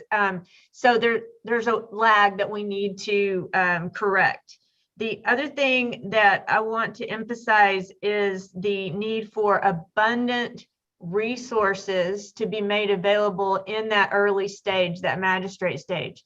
There are many times where I order the 1622, the evaluator makes a recommendation. She's done all the research. It's fantastic, beautiful 1622 report. And she says, this person needs to go to this hospital because they were previously seen there, and continuity of care, this is what needs to happen. And then either there are no beds that are available, or, and we can't do anything about that, in that if she specifies a facility, but abundance of resources for proper placement. We operate on scarcity, and we need to operate on abundance to meet the mental health needs. There's another tweak that could be made here, and it relates from both the magistration process and then potentially later the 573 and 4 process under the Health and Safety Code. But we need clear support from law enforcement to transport the people to where they need to go in response to the magistrate's order. I know it's probably surprising to many of you, but sometimes there is resistance on that point. But we need to serve people more than we need to power struggle. So that's it. Thank you so much. Thank you. Dr. Martinez. Thank you, Judge Harvey. Is audio coming through? Yes. Good. Just some internet connections here in Comal County. But anyway, just wanted to comment currently and prior to COVID-19, I just say it's sad to say that not all Texans really enjoy the same level of health. Individuals belonging to several vulnerable populations really are known to experience worse health outcomes and well-being outcomes, right? Especially when we compare them to the general pop.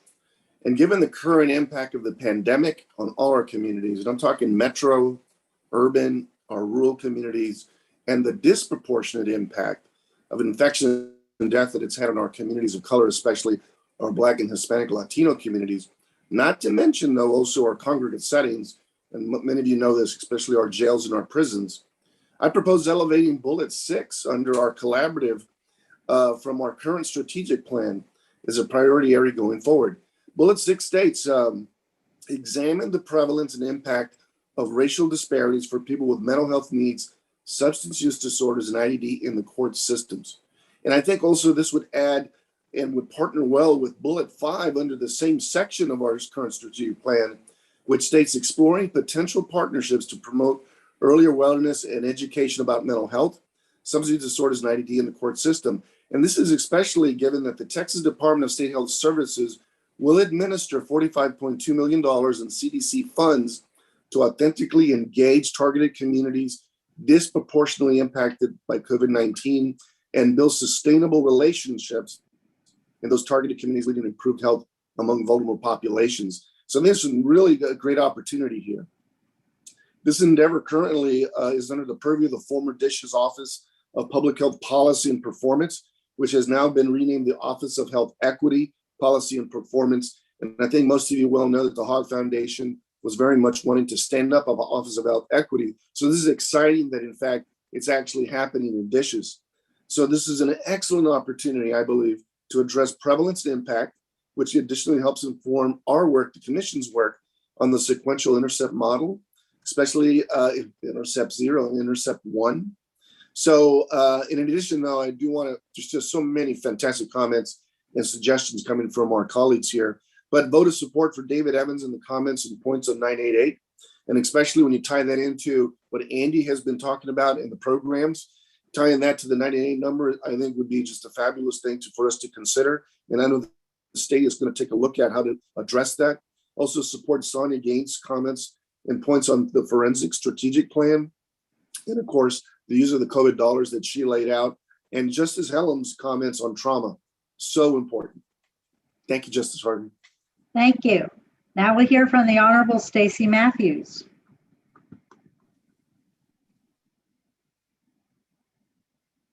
Stacy? Okay. How about Beth Mitchell? Thank you. Hi. I think everything that everybody has said is really, all areas that need to be addressed. Unfortunately, we only have so much time to address everything. But I do want to reiterate what both Andy and David and Octavio just mentioned in terms of the 988 and the using providers, mental health providers, in emergency detention situations. I mean, I think that's, that is the first place where people are entering the system. And if we can divert them from the beginning, then, we really can move this system along. As much as the great work that's been going on, and I don't want to discount the great work that's going on, I do want people to realize we still have a wait list currently of 1,500 people that are sitting in jail waiting for services, for mental health services. And so, the more we can divert people out of that system and not get them into that system in the first place, the better, which I also think dovetails into Mike Lee's, working on how long police stay involved in the entire process and getting them out of the process as soon as possible. And then I think, as well as Judge Jan's education piece about, letting people out on bond versus them sitting in jail for over a year, both are not getting services. And so really looking at that when we're looking at people who are the 1,500 people who are sitting in jail waiting for services, are they really getting services anyway? So I think all of those are really important, and all the other things that people have talked about as well. But I think those are areas that we could start off at, at the beginning end and haven't been as much of a focus for this commission. Thank you. Thank you, Beth. Was the Honorable Representative Moody available? I know that was tentative, but no. Anyone from his office? Okay, thank you. And we will now hear from the Honorable Nathaniel Moran. Thank you, Judge Hervey. Pleasure to be here with everyone again. Thank you for all the comments today. As a matter of priority, one thing that I would suggest that that seems to be a bubbling issue here is collaboration with K through 12 educational institutions on assisting them with understanding how to surround and help their families and their kids deal with mental health issues at a very early age. I know there's lots of discussion with collaboration with TJJD, but let me give you 3 reasons why I think that's really important for us not to lose sight of. One is statistics out of our local probation department. About 70% of our kids that go through a juvenile court proceeding here in Smith County deal with mental health issues, and so we know it's a fighting factor for those that are struggling at home. That's one. Number 2 is my conversations with superintendents here locally. consistently has this underlying tone, and superintendents here locally are taking some steps, but truly they're behind the curve, I think, of where the focus has been on adult mental health issues. I think reaching those kids at a younger age would be beneficial to helping them out long term. And then third, one conversation I had really stuck in my mind with a good friend of mine who owns a counseling center, and he told me trends over the past 5 years. What he sees in his counseling center is that more and more kids are dealing with mental health issues, not because of the problems necessarily that they're directly dealing with in their own life, but because of the increasing prevalence of social media and their awareness of the troubles and the problems that their other friends are dealing with, that all of a sudden they're having trouble bearing the burdens, not just for the things that they're going through, but for the things that their friends are going through, because they're so obvious and open to them. Whereas before social media, it wasn't quite that way. So it's a burden that these kids a lot of times are not well suited to deal with. So I would just say partnerships with K through 12 educational institutions and the TEA going forward would be a priority area I think we need to focus on. Again, besides the ones that have been mentioned today, all of which are very important. Number two, I just want to say thanks to Christy and the commission for here recently awarding Smith County as one of their community diversion coordinator pilot program recipients to the grant. We're looking forward to be one of those 3 pilot programs and dedicated to making that successful here so that we can evangelize that out to all areas of the state. And we're going to begin that process this afternoon with Christy and the team. So thank you for that opportunity, and we will make the most of it. We promise we will. And then finally, a follow-up to Dr. Keller. Thank you, Dr. Keller, for your work with Commissioner Franklin here on the multidisciplinary response team possibilities here in Smith County. As you mentioned, we are looking into that and trying to make that a reality. So thank you all to the information that's been given, and those are my comments. Thank you very much. And now we will hear from the Honorable Judge Needles. Good morning, everyone, and thank you for having me here. I wanted to say thanks to David Evans. You can see how much we're doing here in Travis County as well. And so obviously the work that we are doing here obviously is very important to me. I think when we're talking about what should we focus on and what do we need next, and this goes a little bit to what we've talked about the data and information, is that I am still finding outside this group of wonderful folks that are here on this call is that the regular populace is not educated about what it is we're doing and what services are needed and why it's important and why we need to spend money on it. And so I think that goes to the education, and that component's not only, like I said, those of us who share these values here, but community wide, because as David knows, we can do a whole lot of work in Travis County, but we need the support of the community. And we don't get that support without that education to those folks to understand why this work is so important. So again, great comments by everybody, but I like I said, I wish we could just get the word out a little better. Thank you. Okay, I'm sorry about 85 things going on at one time. Now we'll hear from the Honorable Roxanne Nelson. My apologies that my camera is not working. I hope that my audio is. I want to say to Judge Liston and all that are listening today, that authority to appoint counsel when you recognize as a magistrate that someone is suffering from a mental illness or IDD is critical. And I know that I had this conversation with the wonderful David Slayton on more than one occasion, maybe at our very first commission meeting. And he said the hurdle there is that it's considered an unfunded mandate, and we all know how those are looked upon. But I think that if we could educate county judges and commissioners court that little unfunded mandate could be offset by the time that we can get somebody out of jail and not taking up unfunded mandates of the cost of incarceration. I think we need to educate them about that. The money getting an attorney would certainly be better spent than holding these individuals in our jails. And then the other things I want to talk about all go hand in hand with jail as well.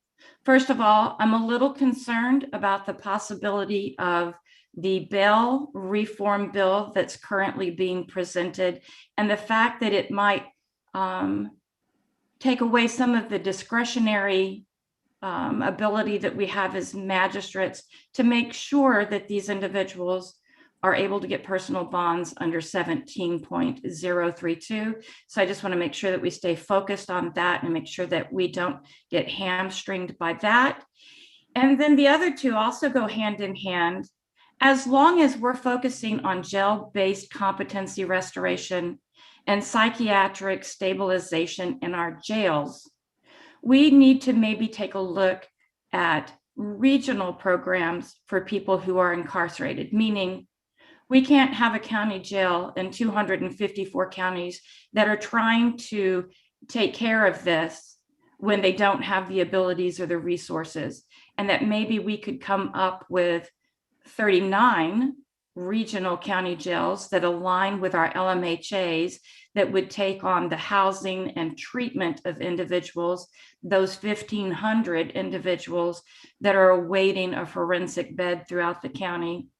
And then also with jail diversion, I think that we could divert many more people out of our rural county jails if only we had the resources.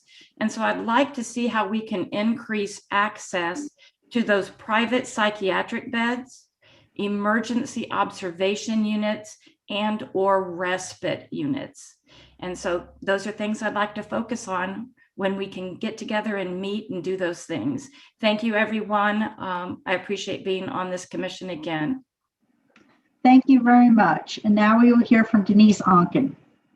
Good morning. Thank you so much. One of the things that I want to say about the priority of the Judicial Commission on Mental Health is I think we should continue to concentrate heavily on education and training. When I look back to the days when we first formulated the Judicial Commission on Mental Health, I want to compliment all the jurisdictions and all the advances that have been made. But I think really a driving force in that is the education and training coming from the Judicial Commission in all the realms we've talked about today.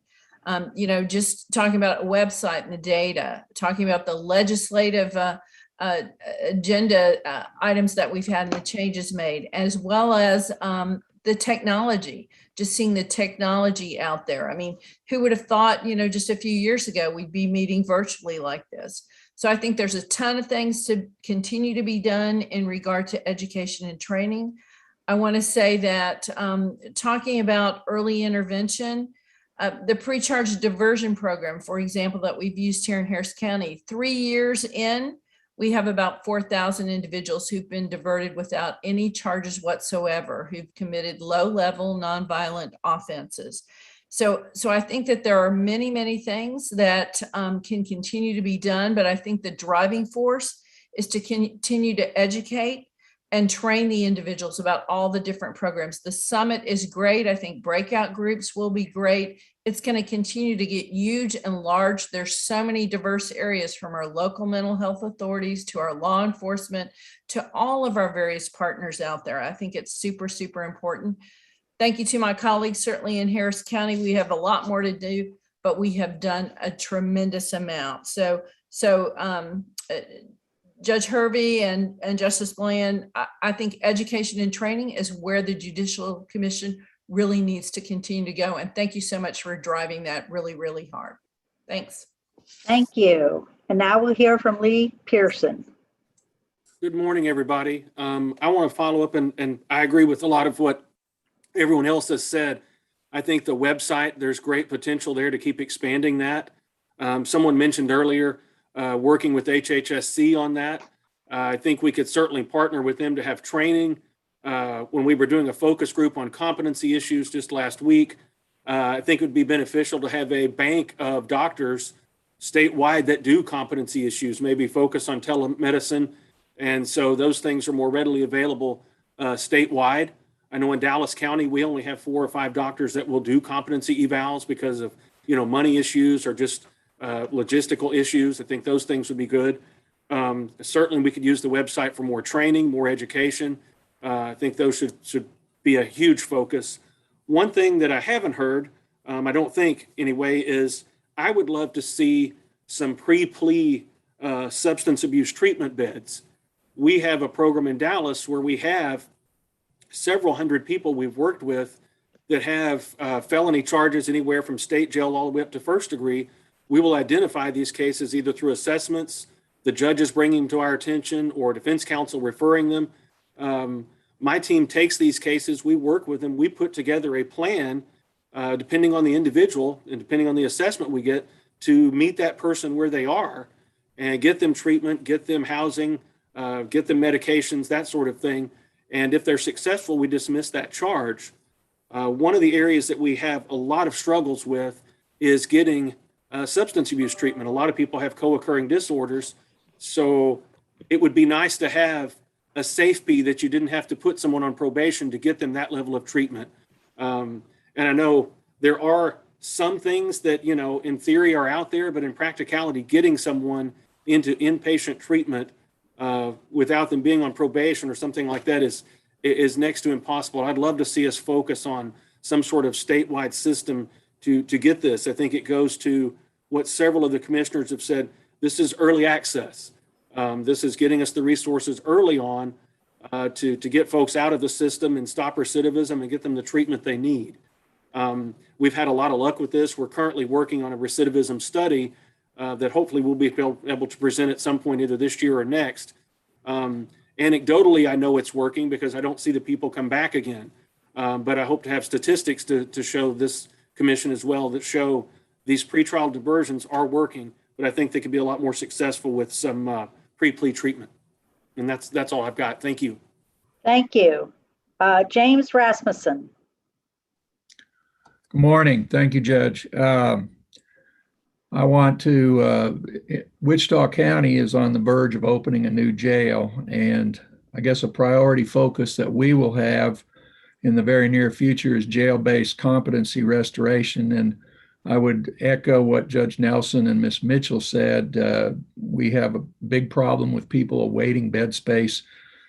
And I think training or technical assistance in how to implement jail-based competency restoration programs would be a big priority, I think, for the commission, and certainly would be very helpful for us. And I know with this large number of people, I'm certain there's other counties around the state that have similar needs.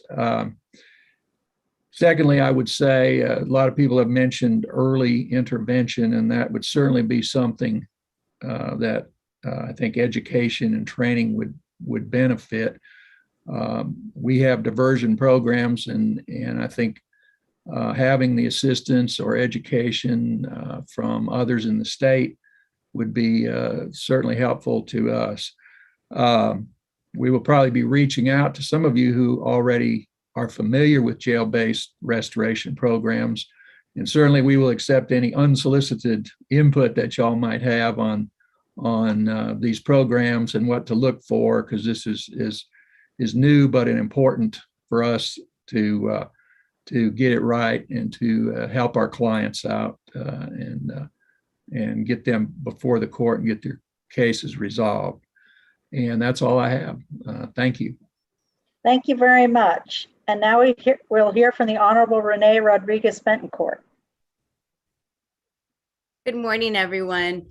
First and foremost, let me reintroduce myself. My name is Judge Renee Rodriguez-Bentoncourt. I'm the judge of the 449th District Court in Hidalgo County, and I preside over all juvenile matters. And so, of course, with that being said, one of the priorities that I think we need to also focus on is, of course, the juvenile system. I know I have some warriors here from this juvenile judicial system who have expressed what I'm about to express, just more education. The kids come before us, and then unfortunately, a lot of them proceed into the adult system. But as I think one of the judges that just spoke earlier, he provided some statistics on those children that come before us and their diagnoses are sometimes found for the first time in the juvenile, when they come to the juvenile court. So I think education, I think more importantly, not only education, more education in regards to that matter with judges, but I think overall in counties, especially mid-sized counties. I come from a mid-sized county. Hidalgo County is the 6th or 7th largest county in Texas. And it's unfortunate that we have yet to establish a juvenile mental health court or even a juvenile drug court. And I know it falls on me, and so I'm getting there, but it is also, you know, the lack of education and the lack of information that is given to our county commissioners, county judges, that they don't receive or they don't know. And I do want to applaud Christy, because I know she's talked to me about showcasing a lot of different jurisdictions. And I was fortunate enough to go view this map planning and strategic meeting in Denton County. And it was just remarkable to see how all the stakeholders came together to talk about the issue of mental health, and more importantly, to focus on juvenile mental health. And so I would love that to be something that is done, you know, throughout different counties in the state of Texas, because I think once we get all those individuals together and talk, that's when the actions happen, and that's where everyone starts to understand. Again, I think also as far as legislation is concerned, I may be a little bit optimistic or maybe a little daydreamer, but I would love for a statute to be created where it does require a county of a certain size to have either a juvenile mental health specialty court or a mental health specialty court. And it is required, therefore, the county commissioners and them know that they need to provide funds to establish these types of specialty courts.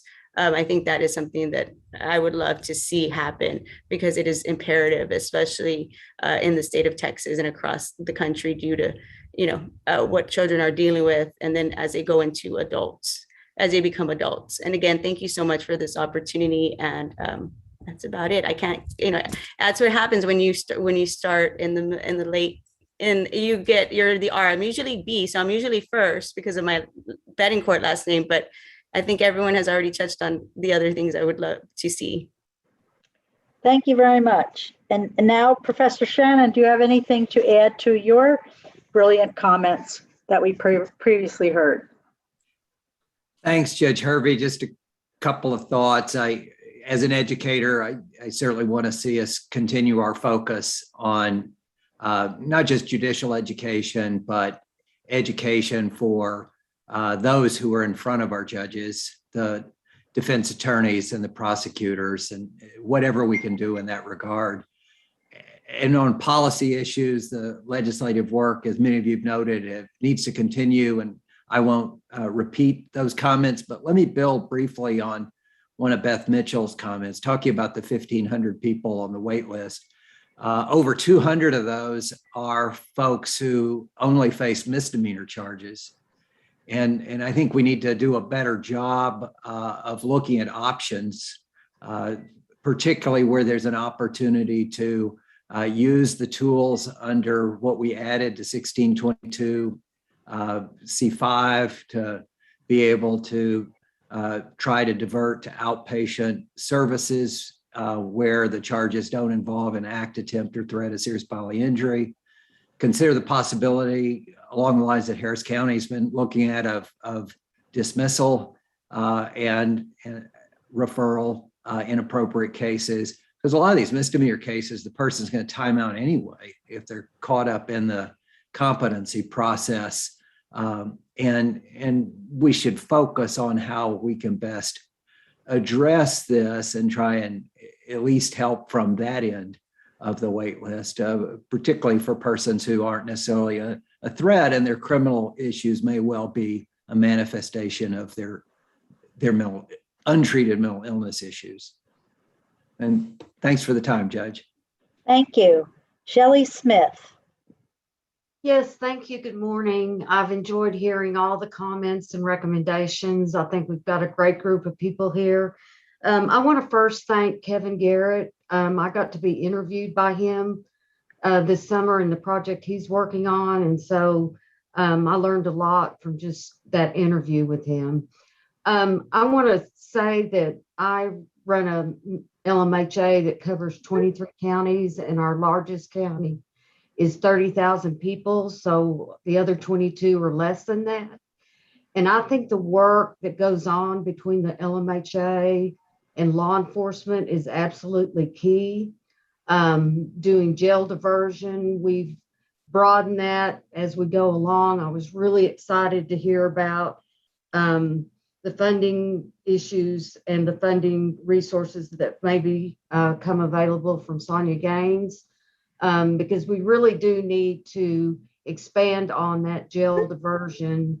And I've done about half of my county judge visits this summer and meeting with the judge and with the sheriffs. And a lot of the sheriff's departments are asking for more training pertaining to mental health. So I think that education is key to helping us work together to keep people diverted from jail when they don't need to be there.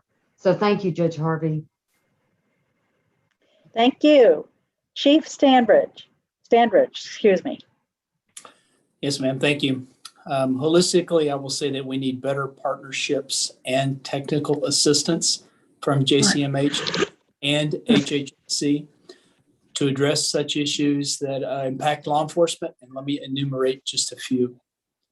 We need to remove any perceived requirement to obtain a medical clearance before providing inpatient treatment, regardless of insurance status.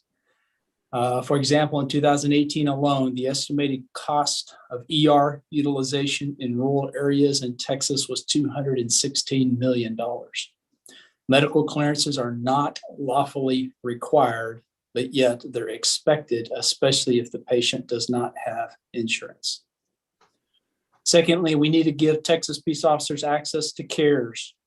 CARES is the client assignment and registration system, so that peace officers can identify least harm solutions before applying handcuffs. That is true pre-arrest diversion. Lastly, we need to identify funding for mental health clinicians to work alongside mental health peace officers. If we are truly better together, then let's push collectively to get the two of us together in the same response vehicle. We need multidisciplinary response teams. We also need to focus on Intercept 1, and I'll say this again, and I've said it several times. We need to go as far upstream as possible in the application of our concepts and principles so that ultimately we can raise the bar for everybody. Thank you. Thank you. The Honorable Cynthia Wheelis. I put my confession as to being not a numbers person to my praiseworthy PhD friends on this commission. I believe that all in, we can influence and leverage our judicial leverage, if we have any, by being a data center clearinghouse.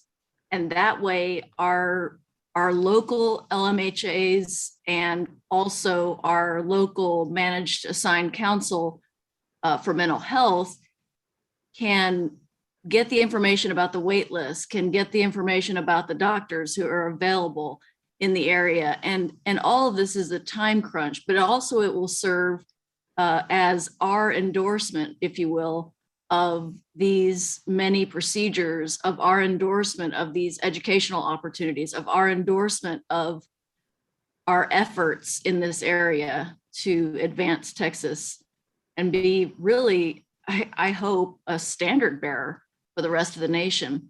And this commission is phenomenal. All of you are my heroes, and Judge Hervey and Justice Bland. Thank you, thank you, thank you. And Christy Taylor and her team. That's it. Thank you. And I apologize. I skipped the Honorable Charles Stevens, Judge. Sorry, I wanted to have a chance because I have some good news, I think. Before I say anything, thank you very much. Good morning.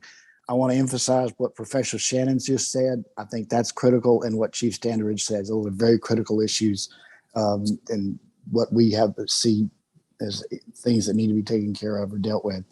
On a local level, Comal County has established a mental health court. Not only, and Judge Wigington, who's on the collaborative council, is going to be picking that up and handling that once they get started. And not only have we done that, but I think it looks like the county is actually going to fund not only the mental health court coordinator for us, but also a mental health court. I don't know what to call them other than a prosecutor, but a representative from the DA's office to assist with that. And that will all be funded by the county. So that's the good news. And we're also continuing to work on our community response resource platform with the funding from the JCMH. That's moving a lot slower than I wanted it to, but we are moving forward, and hopefully we'll have something up and running before the first of the year, or by the first of the year. As far as important things, the most important thing that I see, and I think the community resource / data compilation are two of the most important things that we need to focus on. And in that light, after hearing from Ms. Almeida, I'm more than happy to be on that technology committee. That's based more on ignorance than it is on my knowledge of it. But I'm learning a whole lot in dealing with it right now, and I want to be involved with that. So as we progress on a statewide level, hopefully I can be of more help. And the only final thing I'd like to say is thank you, David Slayton, for your work in the Office of Court Administration and here. Appreciate it, and good luck in the future. Thank you. Brandon Wood.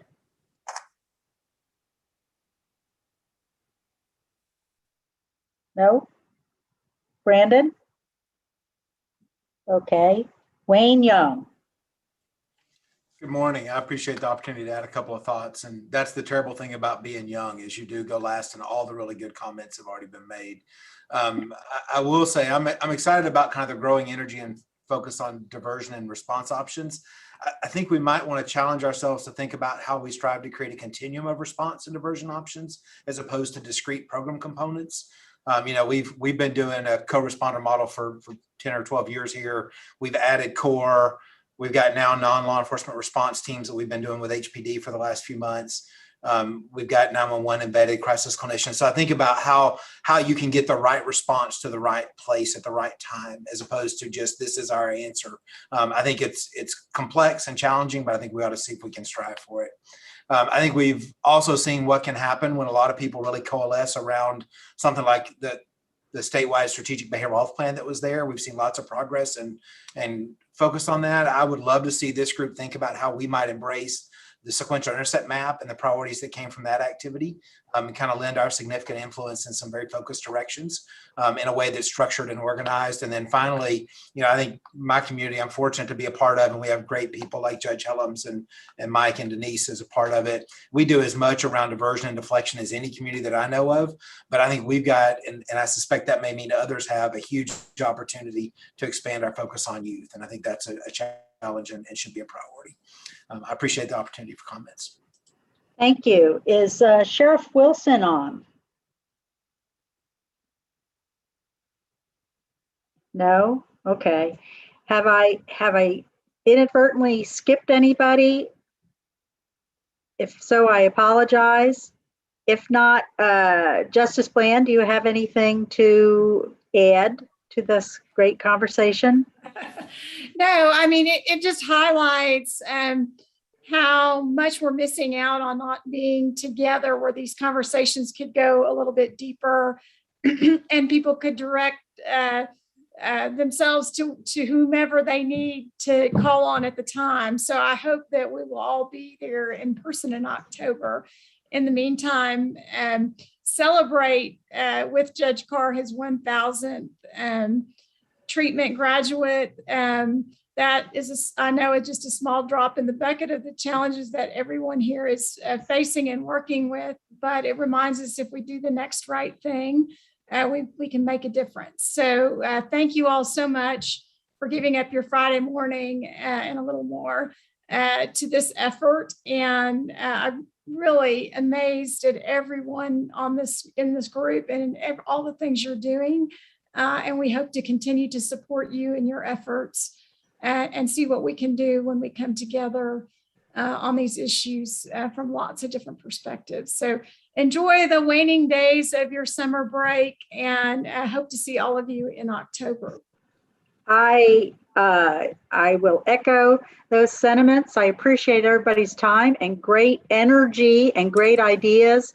And together we will continue to make a difference. So thank you. Have a good rest of your day.